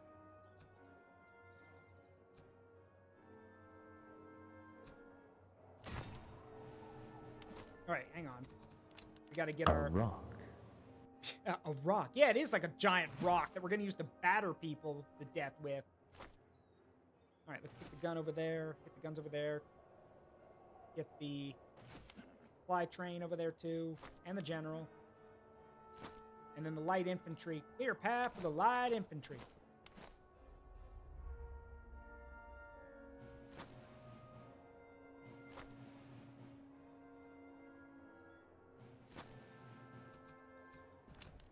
All right, while they set up. Advance.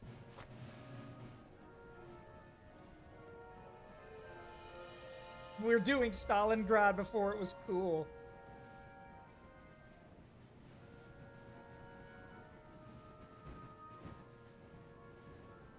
And they do have their Prussian grenadiers who are like the best of the best. So...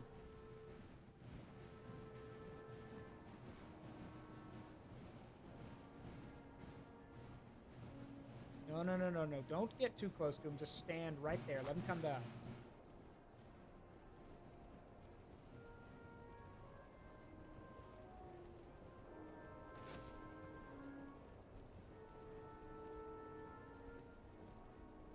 Wait a minute. Wait a minute. I have another idea. A much better idea. We have flying batteries for a reason. Move. These guns are going on the offensive.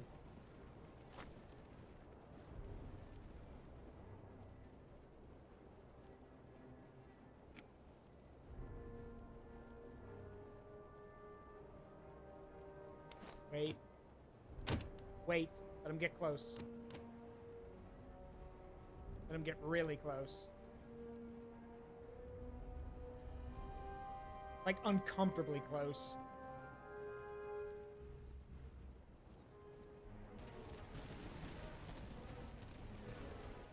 You may fire when ready, Gridley. I don't think anyone's even gonna get that joke.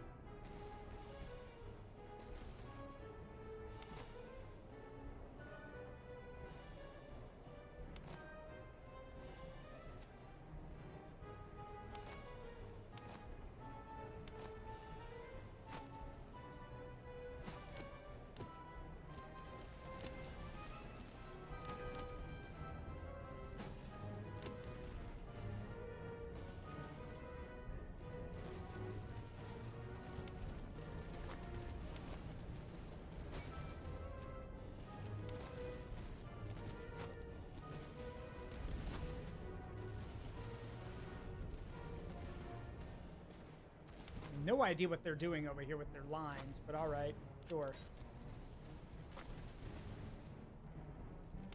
What are you doing? Oh, you guys are idiots. Why?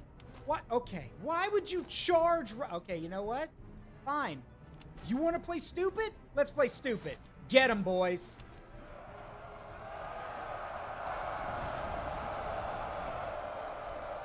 Yeah, how'd that plan work out for you, idiot? Morons. Why would you do that?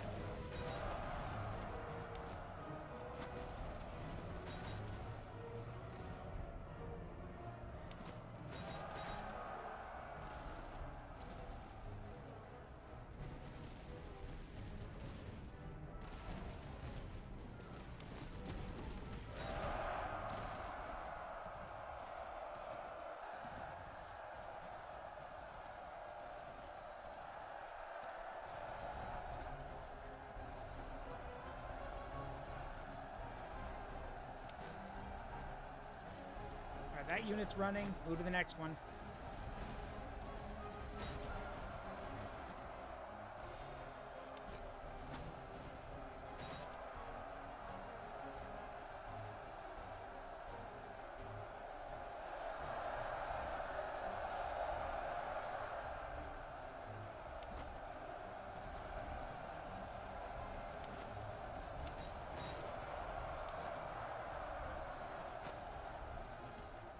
Yeah, this seems about right.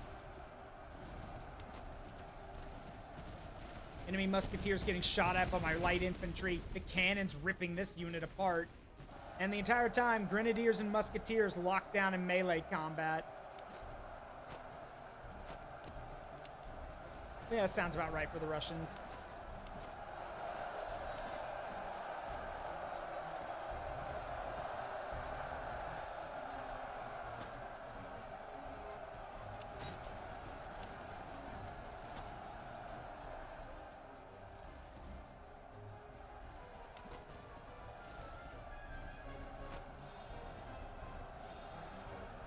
I'm honestly surprised this Hussar unit didn't deploy. Like, my guys are pulling back as they're tired. That's where you should throw your cavalry into the fight. Oh well.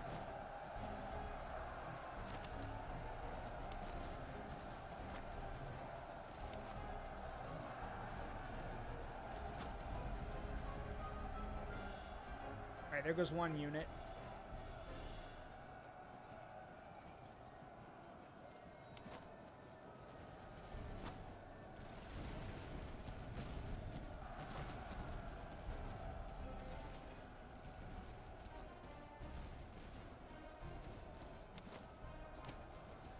Let him go.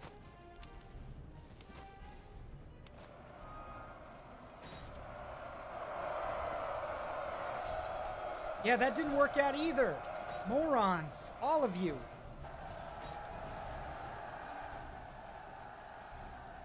Yes, let's cavalry charge into a group of bloodied grenadiers whose bayonets are fixed. Surely we'll win that fight. No. No, no, you won't.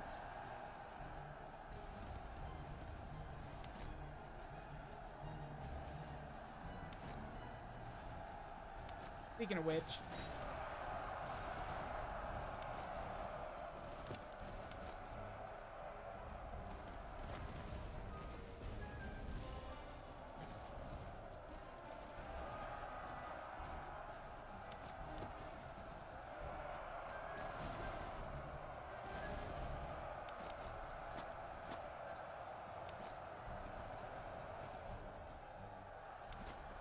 again, just they keep throwing themselves at us.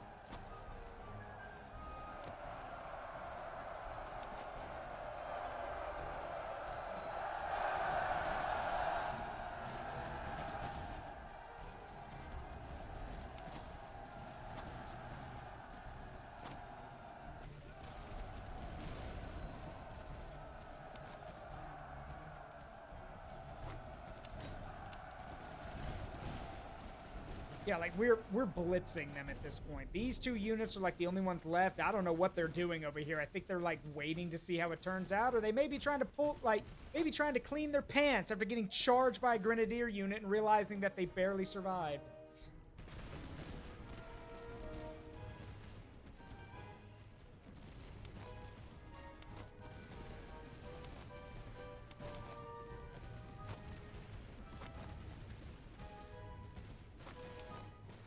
You guys can pull back. Let the Kivisky musketeers do their part.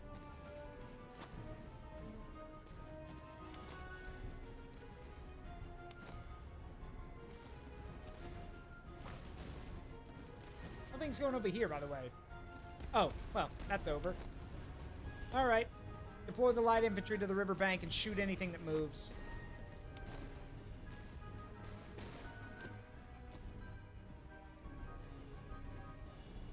General Dmitri, you may fire when ready. At point blank, sir. At point blank, da. Da. Fire when ready. Good shooting. Now do it again.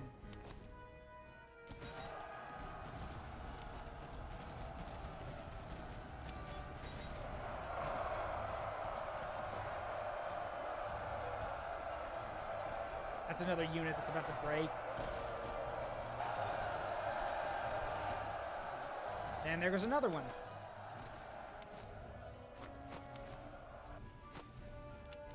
Well then, that takes care of that for the time being.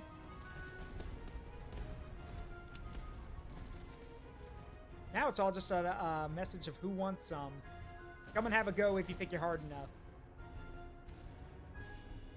As it turned out, no one thought they were hard enough.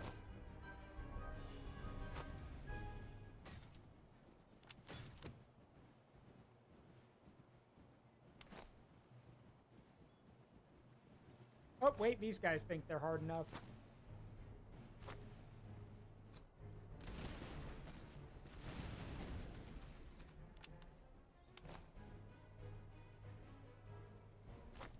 All right, these guys are tired. Get them out of here. You guys are fresh. Get moving.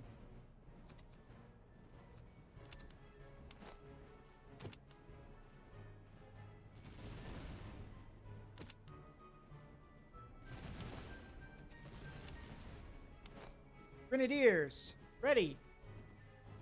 Grenades. Then charge. Yeet. Go.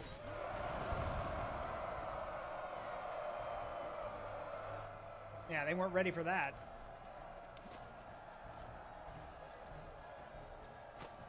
I'm just gonna park this elite musketeer unit right in their face. Again, it doesn't matter how accurate you are. If you're point blank, it doesn't matter.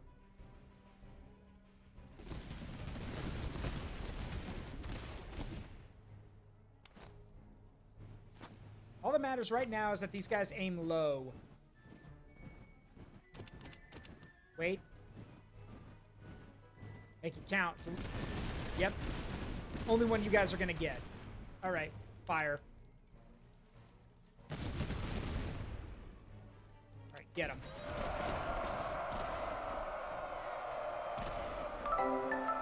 Hey, Azzy! Welcome, Raiders. I'm Zaruk Windcaller, guardian of the Forest of Memories. I'm a variety streamer playing these games with a strong memory connection to me and my community, and I'm a lover of history. Welcome to Master of Command, a game that takes place during the 7 Years' War. We're currently playing as the Russian Empire, and I am, well, I'm not dead, so I guess I'm doing okay. How y'all doing? Could someone give as Slay the Spire 2? Nice. Everyone keeps telling me I need to try that game at some point. I'm not the biggest roguelike fan, so I don't know. Okay, so after that, we've got a bit of a problem. The enemy is coming, and where are they? There they are. They are schmoving. All right, we need to get to a town and recoup our losses. Wait. I broke the spire over my knees. Nice. I need, oh no. Oh no. Is this all you guys have got? Oh no. Oh no. Well, I guess it's better than nothing. Sure, I'll take them. Just some serfs we found? Just grabbed a bunch of guys off their farms and were like, all right, come on, guys, you're it. All right, Azzy, have a good one. Enjoy your relaxing.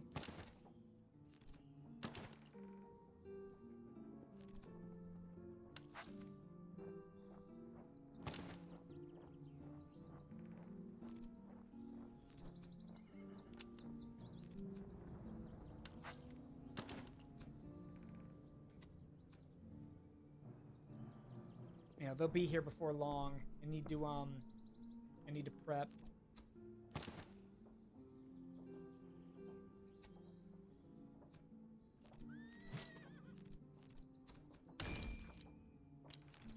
Good, more converged grenadiers.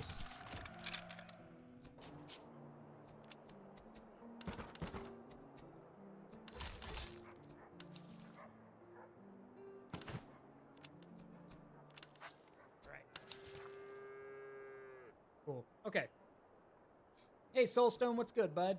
All right, recoup our we don't have enough. That's the trick with playing with the Russians. Their losses, if you take heavy losses, it's going to take so many guys to replace them, which makes sense. We also have another problem. We are still missing some officers, and we can't buy officers here, which sucks. Because no officers means our guys are basically going to be, well, hold on. Yeah. Our guys are basically going to be leaderless, and they won't get all the benefits that come from having an officer with them. But, I mean, at this point, like, I don't think it matters. Because, like, yeah, there's an enemy army coming. So it really doesn't matter at this point. The nearest town is all the way over there. And even then, like, I don't have the money for officers. Go away! Leave me alone! I've already got the main headquarters coming. Leave me alone. Go away. Oh, for Pete's sake.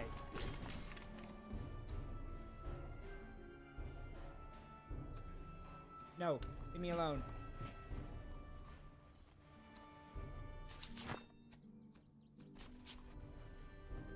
Oh God! Oh God! That's the headquarters. Oh boy, okay, y'all saw that. They are moving. All right, hang on. Please tell me there's some officers in here. Some good officers.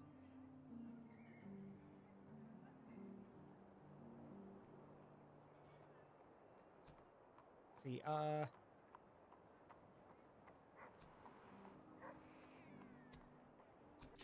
right, we need a commander for the Grenadiers and then a commander for the line infantry. Okay. See what we got in here.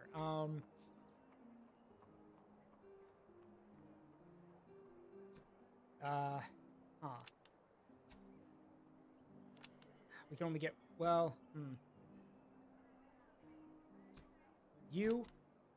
I'm short like a few coins. Hang on. Gotta have something in here.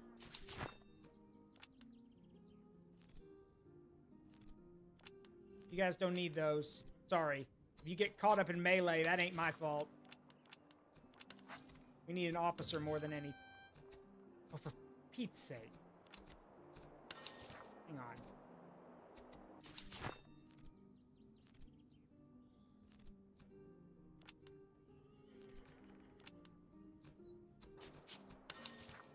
There. Now we've got enough for an officer. You. There we go. There. Okay. So we have 4 officers, 2 of them brand new, basically, and the army is slowly recouping its losses because, yeah, we had to run away from that battle, which means we are technically not at 100% strength to fight this massive army that's chasing us. But, okay, now we are. Let's go. All right, who are we up against? Oh!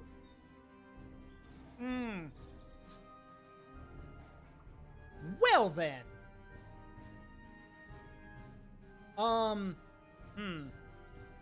So, let me explain why we might be fucked. I'm just gonna call it like it is. We might be in trouble. So, 1st Brigade is 2 Prussian Grenadier units, Prussian Horse Artillery, and the Death's Head Hussars.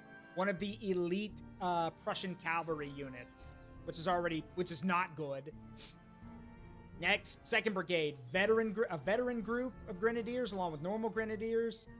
After that, 2 units of Jaegers and Prussian Musketeers. 4th Brigade is Cuirassiers, Freikorps veteran Hussars, some Dragoons and more Hussars. And then after that, 3 units of Field Artillery and a unit of veteran Musketeers. On my side, I have 3 units of Skirmishers along with the Kiviski Musketeers, our Grenadier Brigade, 2 heavy cannons, 2 heavy cannon units, and then our line infantry, which is 1 group of elite musketeers, 1 group of normal musketeers, and then 2 groups of serfs that we just grabbed off their farms and gave guns. Oh dear, we might be in trouble. However, the thing we have here is that we have the advantage in light infantry because our light infantry are really good, and we have better cannons, and because those 12-pounders are gonna rip through people if we can set them up properly. Is there a hill nearby? Well, there's one right in the middle, but that's not a good spot. Actually, maybe it is. This is a balanced army, which means they could be both aggressive or defensive.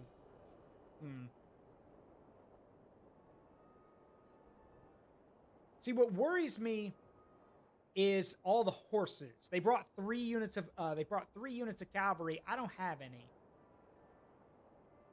And since they have the numbers, they're probably going to try to surround us. So we need to pick a good spot where that we can negate that advantage.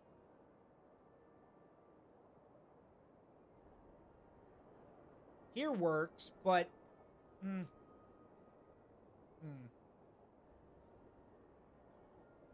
Actually, that's not a bad spot, actually. There's plenty of hills nearby, plenty of cover. Yeah, that might work, actually. Okay, hang on. Alright, get the cannons. Where's that? There it is. The supply train. And then the general over here. The light infantry as well. 4th Brigade, which is our line infantry, along with the Kaviski Musketeers, are... Here's my plan. We'll set the artillery up on this hill right here, which will allow us to basically watch this entire area. We'll be able to swing the guns to hit any angle, wherever they come attack us from. I can deploy the light infantry in various positions, like here on the hill, here in cover, and then we can move our infantry wherever they're needed. But the trick we've been doing before of like forming 3 lines and then letting the enemy come to us isn't going to work here. That reminds me, well, how big are their cannons? Like, how big are we talking? What do we got? 8 pounds, 3 pounds, 12 pounds, and 3 pounds. Okay, so they've only got 1 big gun. Everything else is a medium or a light gun. All right, let's see. Now, the Grenadiers are our big advantage here. Yes, they've got Grenadiers too, but the main thing is that our guys, I would argue, have more experience and are way better trained and have more experience and they fought more battles. Let's see. Yeah, some of their Grenadiers are, not as good as you'd think. But these guys, oh dear. Okay, so... Yeah, let's not... I don't really want to talk about that. Look, this phrase has a lot of connotations today associated with Germany, but the reason they were called that back then is because wherever these guys went, they killed everyone. They did not discriminate. Everyone was a target wherever these guys went. And, yeah, they were ruthless. They cut down everyone. They did not care. They did not care if you were a non-combatant, a civilian, a camp follower. They didn't care. As far as they were concerned, you were their enemy. Like, they were literally, as I've heard someone describe them, they were basically Prussia's monster. Like, Prussia already had a ton of guys and really good soldiers, but these guys? Yeah, no, these are the guys you sent when you were like, I want that place dead. I want everyone dead. You sent them. And I don't know about you, but what you guys think, but that sounds outright terrifying that you would have, like, some might say, well, that's actually useful. You've got guys that'll do anything. Yeah, that's terrifying. The fact that they'll do anything you ask. Like, if you tell them, hey, go burn down this camp that's probably got a lot of women and children in it, they're just going to be like, okay. They don't care. Now, one thing, though, the reason they did that and they got away with this because they got paid big money. They got paid good money. So I guarantee you that's one of the reasons why they were like that. They got paid a lot of money to be assholes. So that's probably why. Or at least one of the reasons why. All right, let's set our skirmishers up. In various locations. With the Grenadiers over here.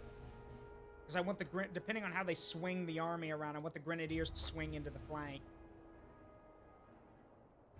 And then the rest of our line infantry, I'll just set up right here. And they'll go wherever they're needed. And we've got an ad about to start, so I'm going to pause here. I'll see you guys in a minute after the ad. Be right back.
All right, I'm back. Let's finish this off.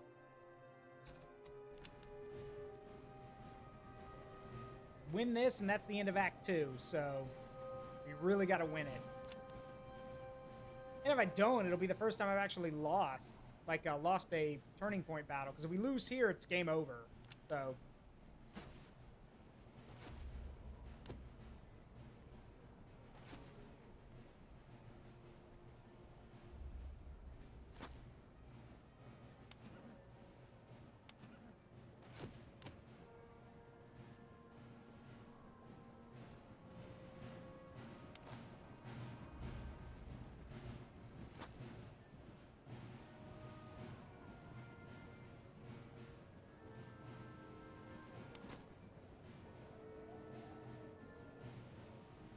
Okay, so it looks like they're trying to angle this way toward us, so... See if we can't give them what they want.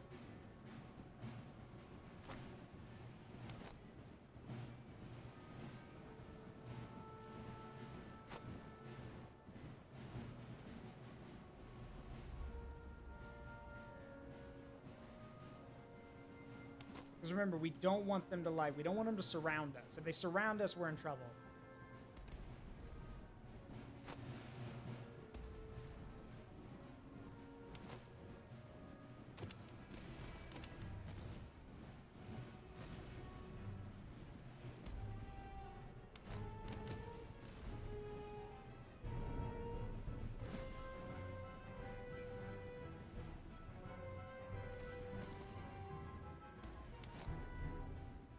And the cannons are already getting a workout, taking a shot at these guys.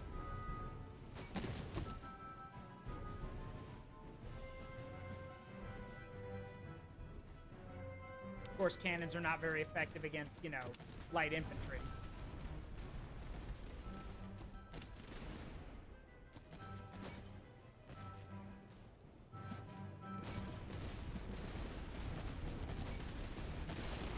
That said, our light infantry are ripping those guys up. Shit, here comes the horses. Hang on.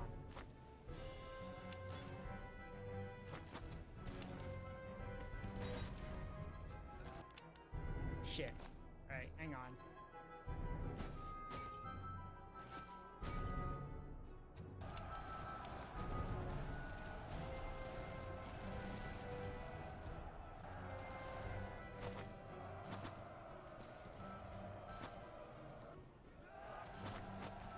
Come on, pull back. Ah, great. Oh god, they killed... What? They killed all of them? Ow! Ah, whatever. We're losing our skirmishers to cavalry already. Damn it.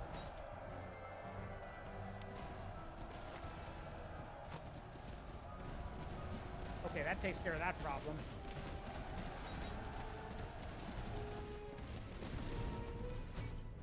Now, these guys march fast.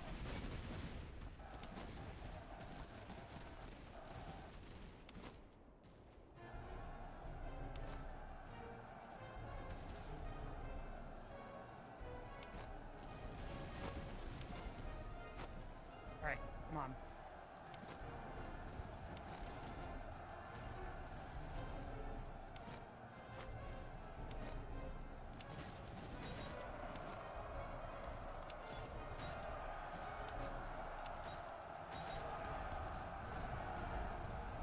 Alright, keep the guns firing. Let's see if we can't do some damage.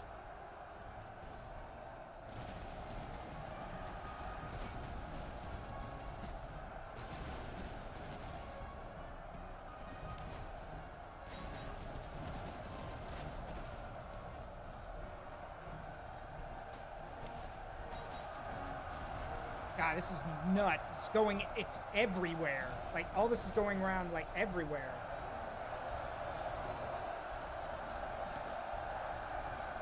This has just evolved into a knockdown, drag-out fight.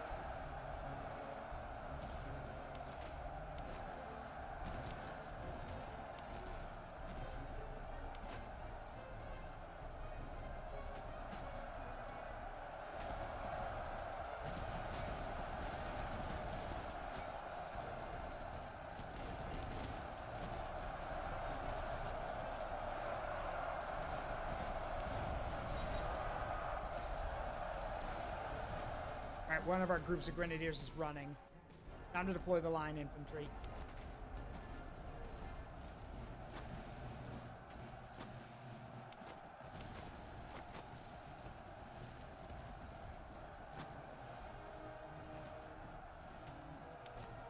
Do I expect them to turn the tide? No. Do I expect them to win? Maybe.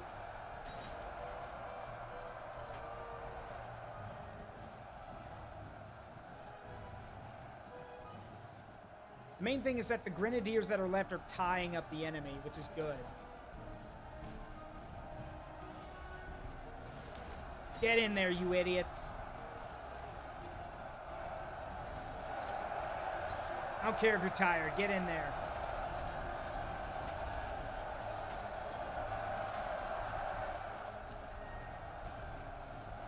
Okay, that's that. Get this one.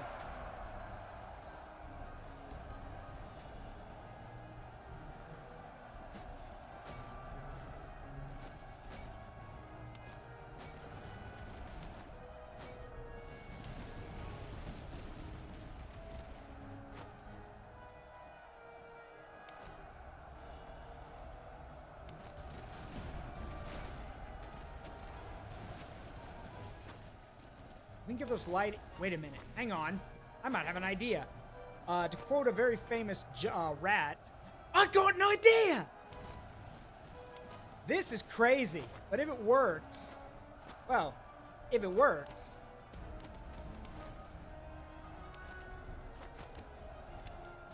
I doubt it'll work, but it's worth a shot.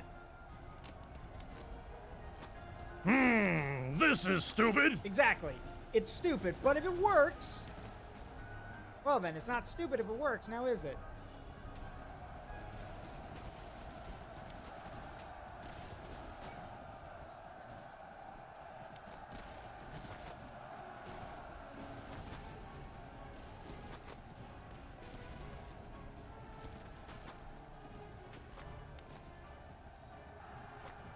Because you see, these guns are exposed now.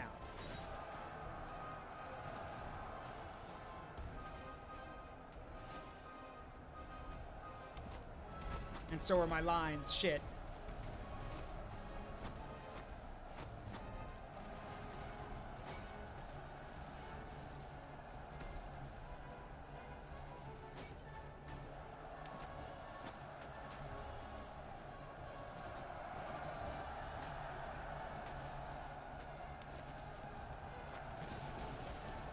Yeah, I'm literally throwing the serfs and the reservists. Like these reserve musketeer at the cannons, and it's working.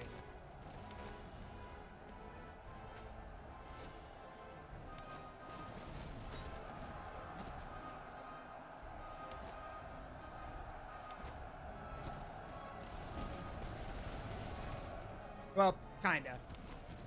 It almost worked.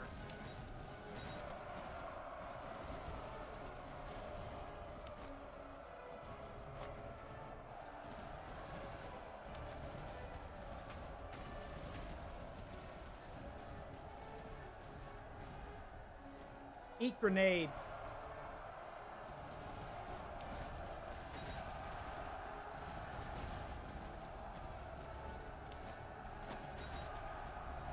I have to keep looking everywhere. Yeah, no, they're actually winning. Yep, that takes care of that cannon.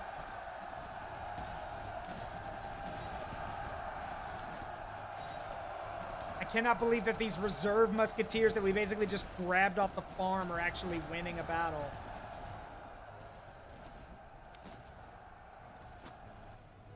Oh, nuts.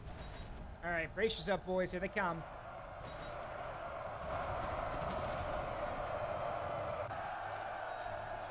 Yeah, I knew that wasn't going to last. Oh, well.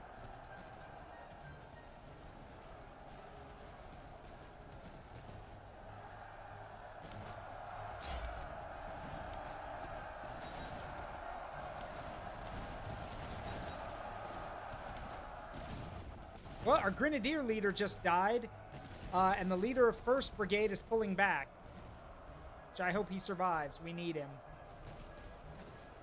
But yeah, our grenadier officer died.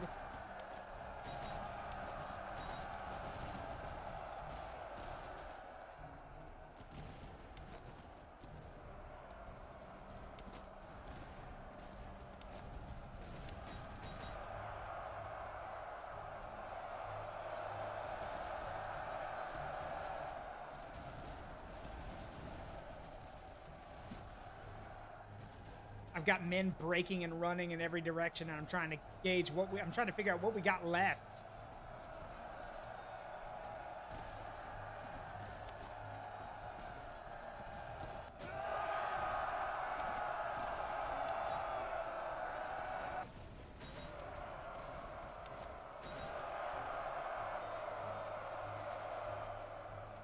Officers terrified to find that we have reserves applies to them too. Yeah. Most officers knew that. Like, anyone could be replaced, really. It would take time, but it could happen.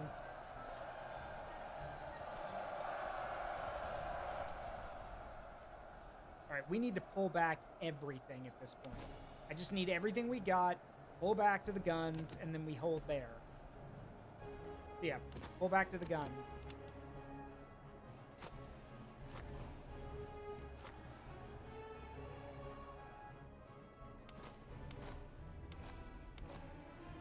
Because they're going to have to take time to regroup what they've got, too. Of course. Or they could just start coming this way now. All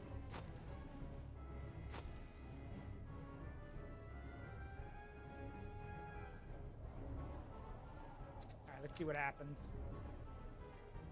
Of course. These grenadiers pull their pants back up and are ready for another round. Well, that's what the cannons are for.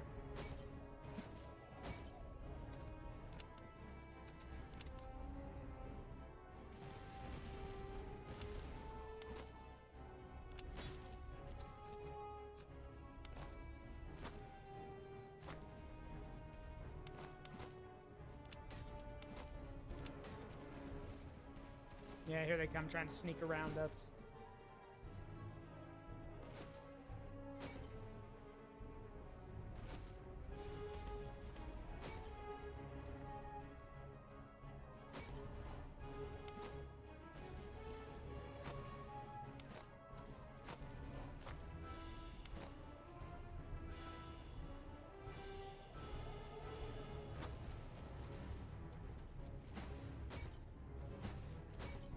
Cavalry.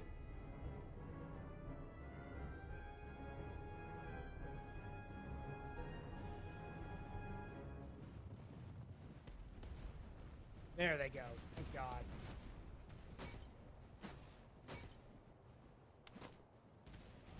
Alright, we may just... Yeah, we basically got this as long as something stupid happens. If we screw up and do something stupid, then we're done. But I think we'll be okay. Mainly because the cannons can just hit those guys, and they take one good cannonball, and they're done. Hey, Cheshire. Yeah, if these guys get hit by one cannonball, they're basically going to break. Make that 2 or 3, 4 cannonballs. Yeah, but they're about to break. They get hit one more time, it's over.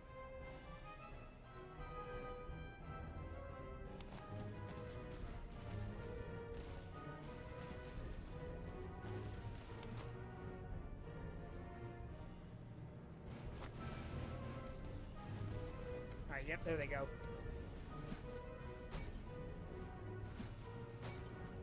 Now we redirect the cannons.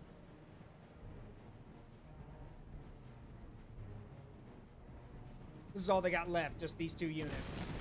But these are Prussian grenadiers, the best of the best.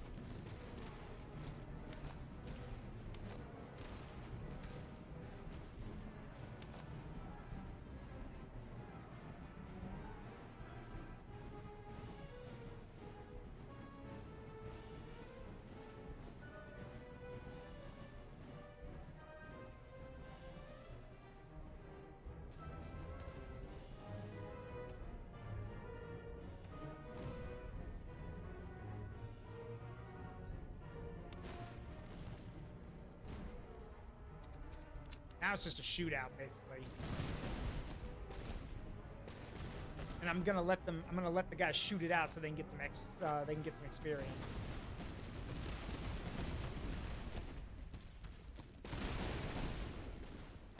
There we go. Phew.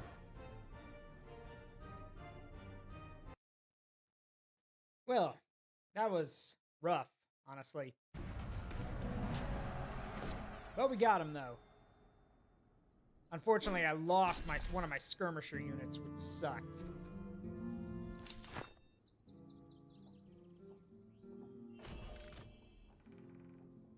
Yeah, lost a skirmisher unit and lost one of our officers.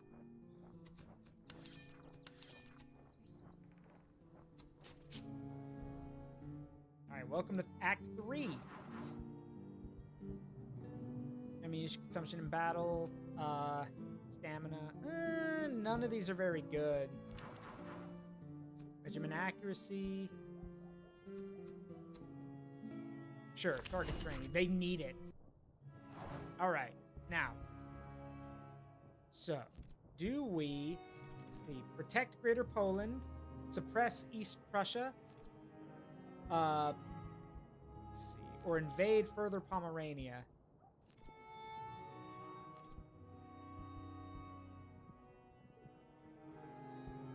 Let's do this one. Protect Greater Poland so we can get some more grenadiers and we can get this close combat exercises. Unless, hang on. Flying camp. Settle to SARS. Extended training. Actually, yeah, extended training would be great. So reinforce Greater Poland. Act 3. Hell, where everything's on fire.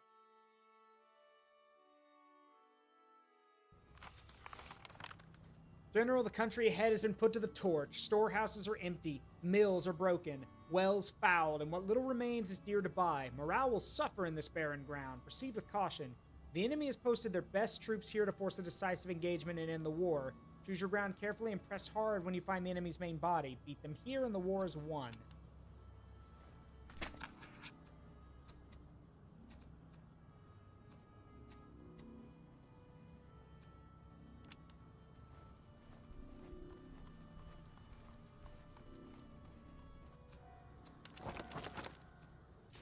Let's replenish our losses of manpower.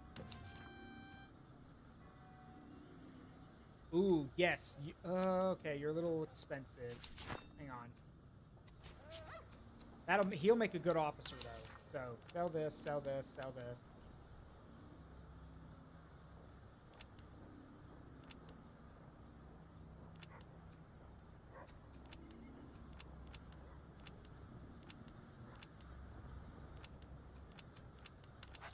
There.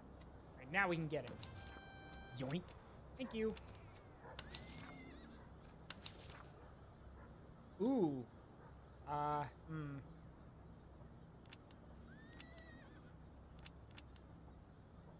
on, I'll take you, and...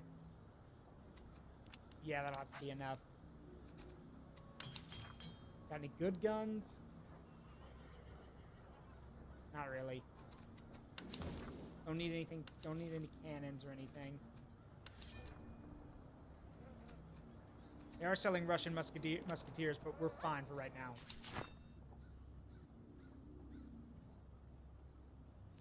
Yeah, these guys didn't even get any experience.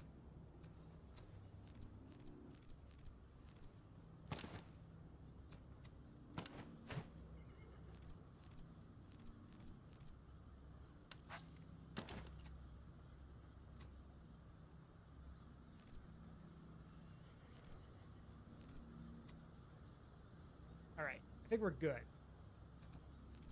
Yeah, we're alright. Burn it.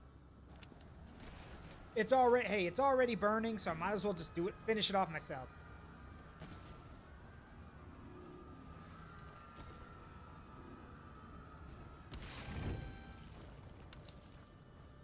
I need the resources.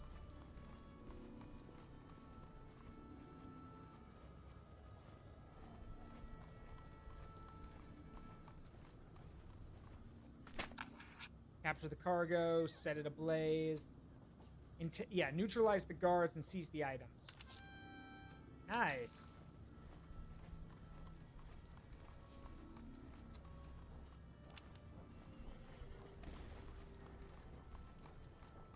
Burn it.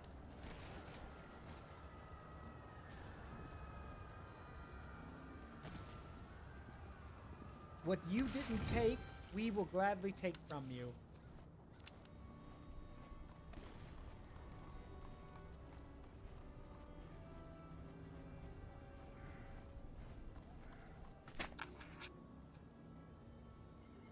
Let's see.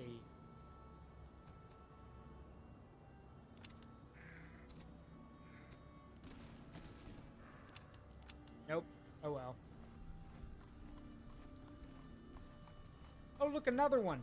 Burn it. Take everything. You just gonna let me do this? Okay. I was about to say, you guys are just gonna let me burn the place, are you? Yeah, like those guys walked into a town I was burning and were just like, meh. And then they were like, wait a minute, and then they came after me. Okay. About to say, you guys just gonna let me burn that village down? Okay.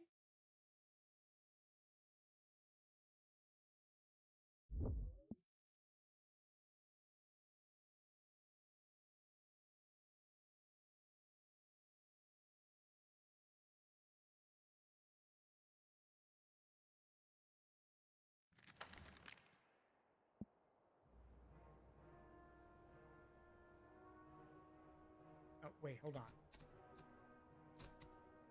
What? Okay, we're gonna have to call it here. I don't want to, but my phone's ringing, and that is an important number. It's probably my mom or something. Okay, we'll pick this up next time. I'm really sorry to cut it short, but, you know, otherwise I'm gonna get an earful on why I didn't answer the phone. So we are gonna go raid someone. Give me a second. See who we can go say hi to. One moment. Let's see. Let's go say hi to... You know what? Let's go say hi to Kajix. They always raid in here, so let's return the favor.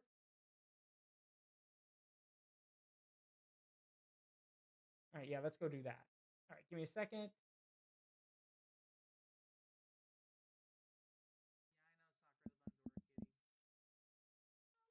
right, they're playing Slay the Spire 2 as well. All right, let's get this raid started. As always, it has been a privilege and a pleasure to entertain all of you. I hope you had a great time. I've been Zaruk Windcaller, and remember that the memories we make in life, good and bad, make us who we are. Don't trade them for anything.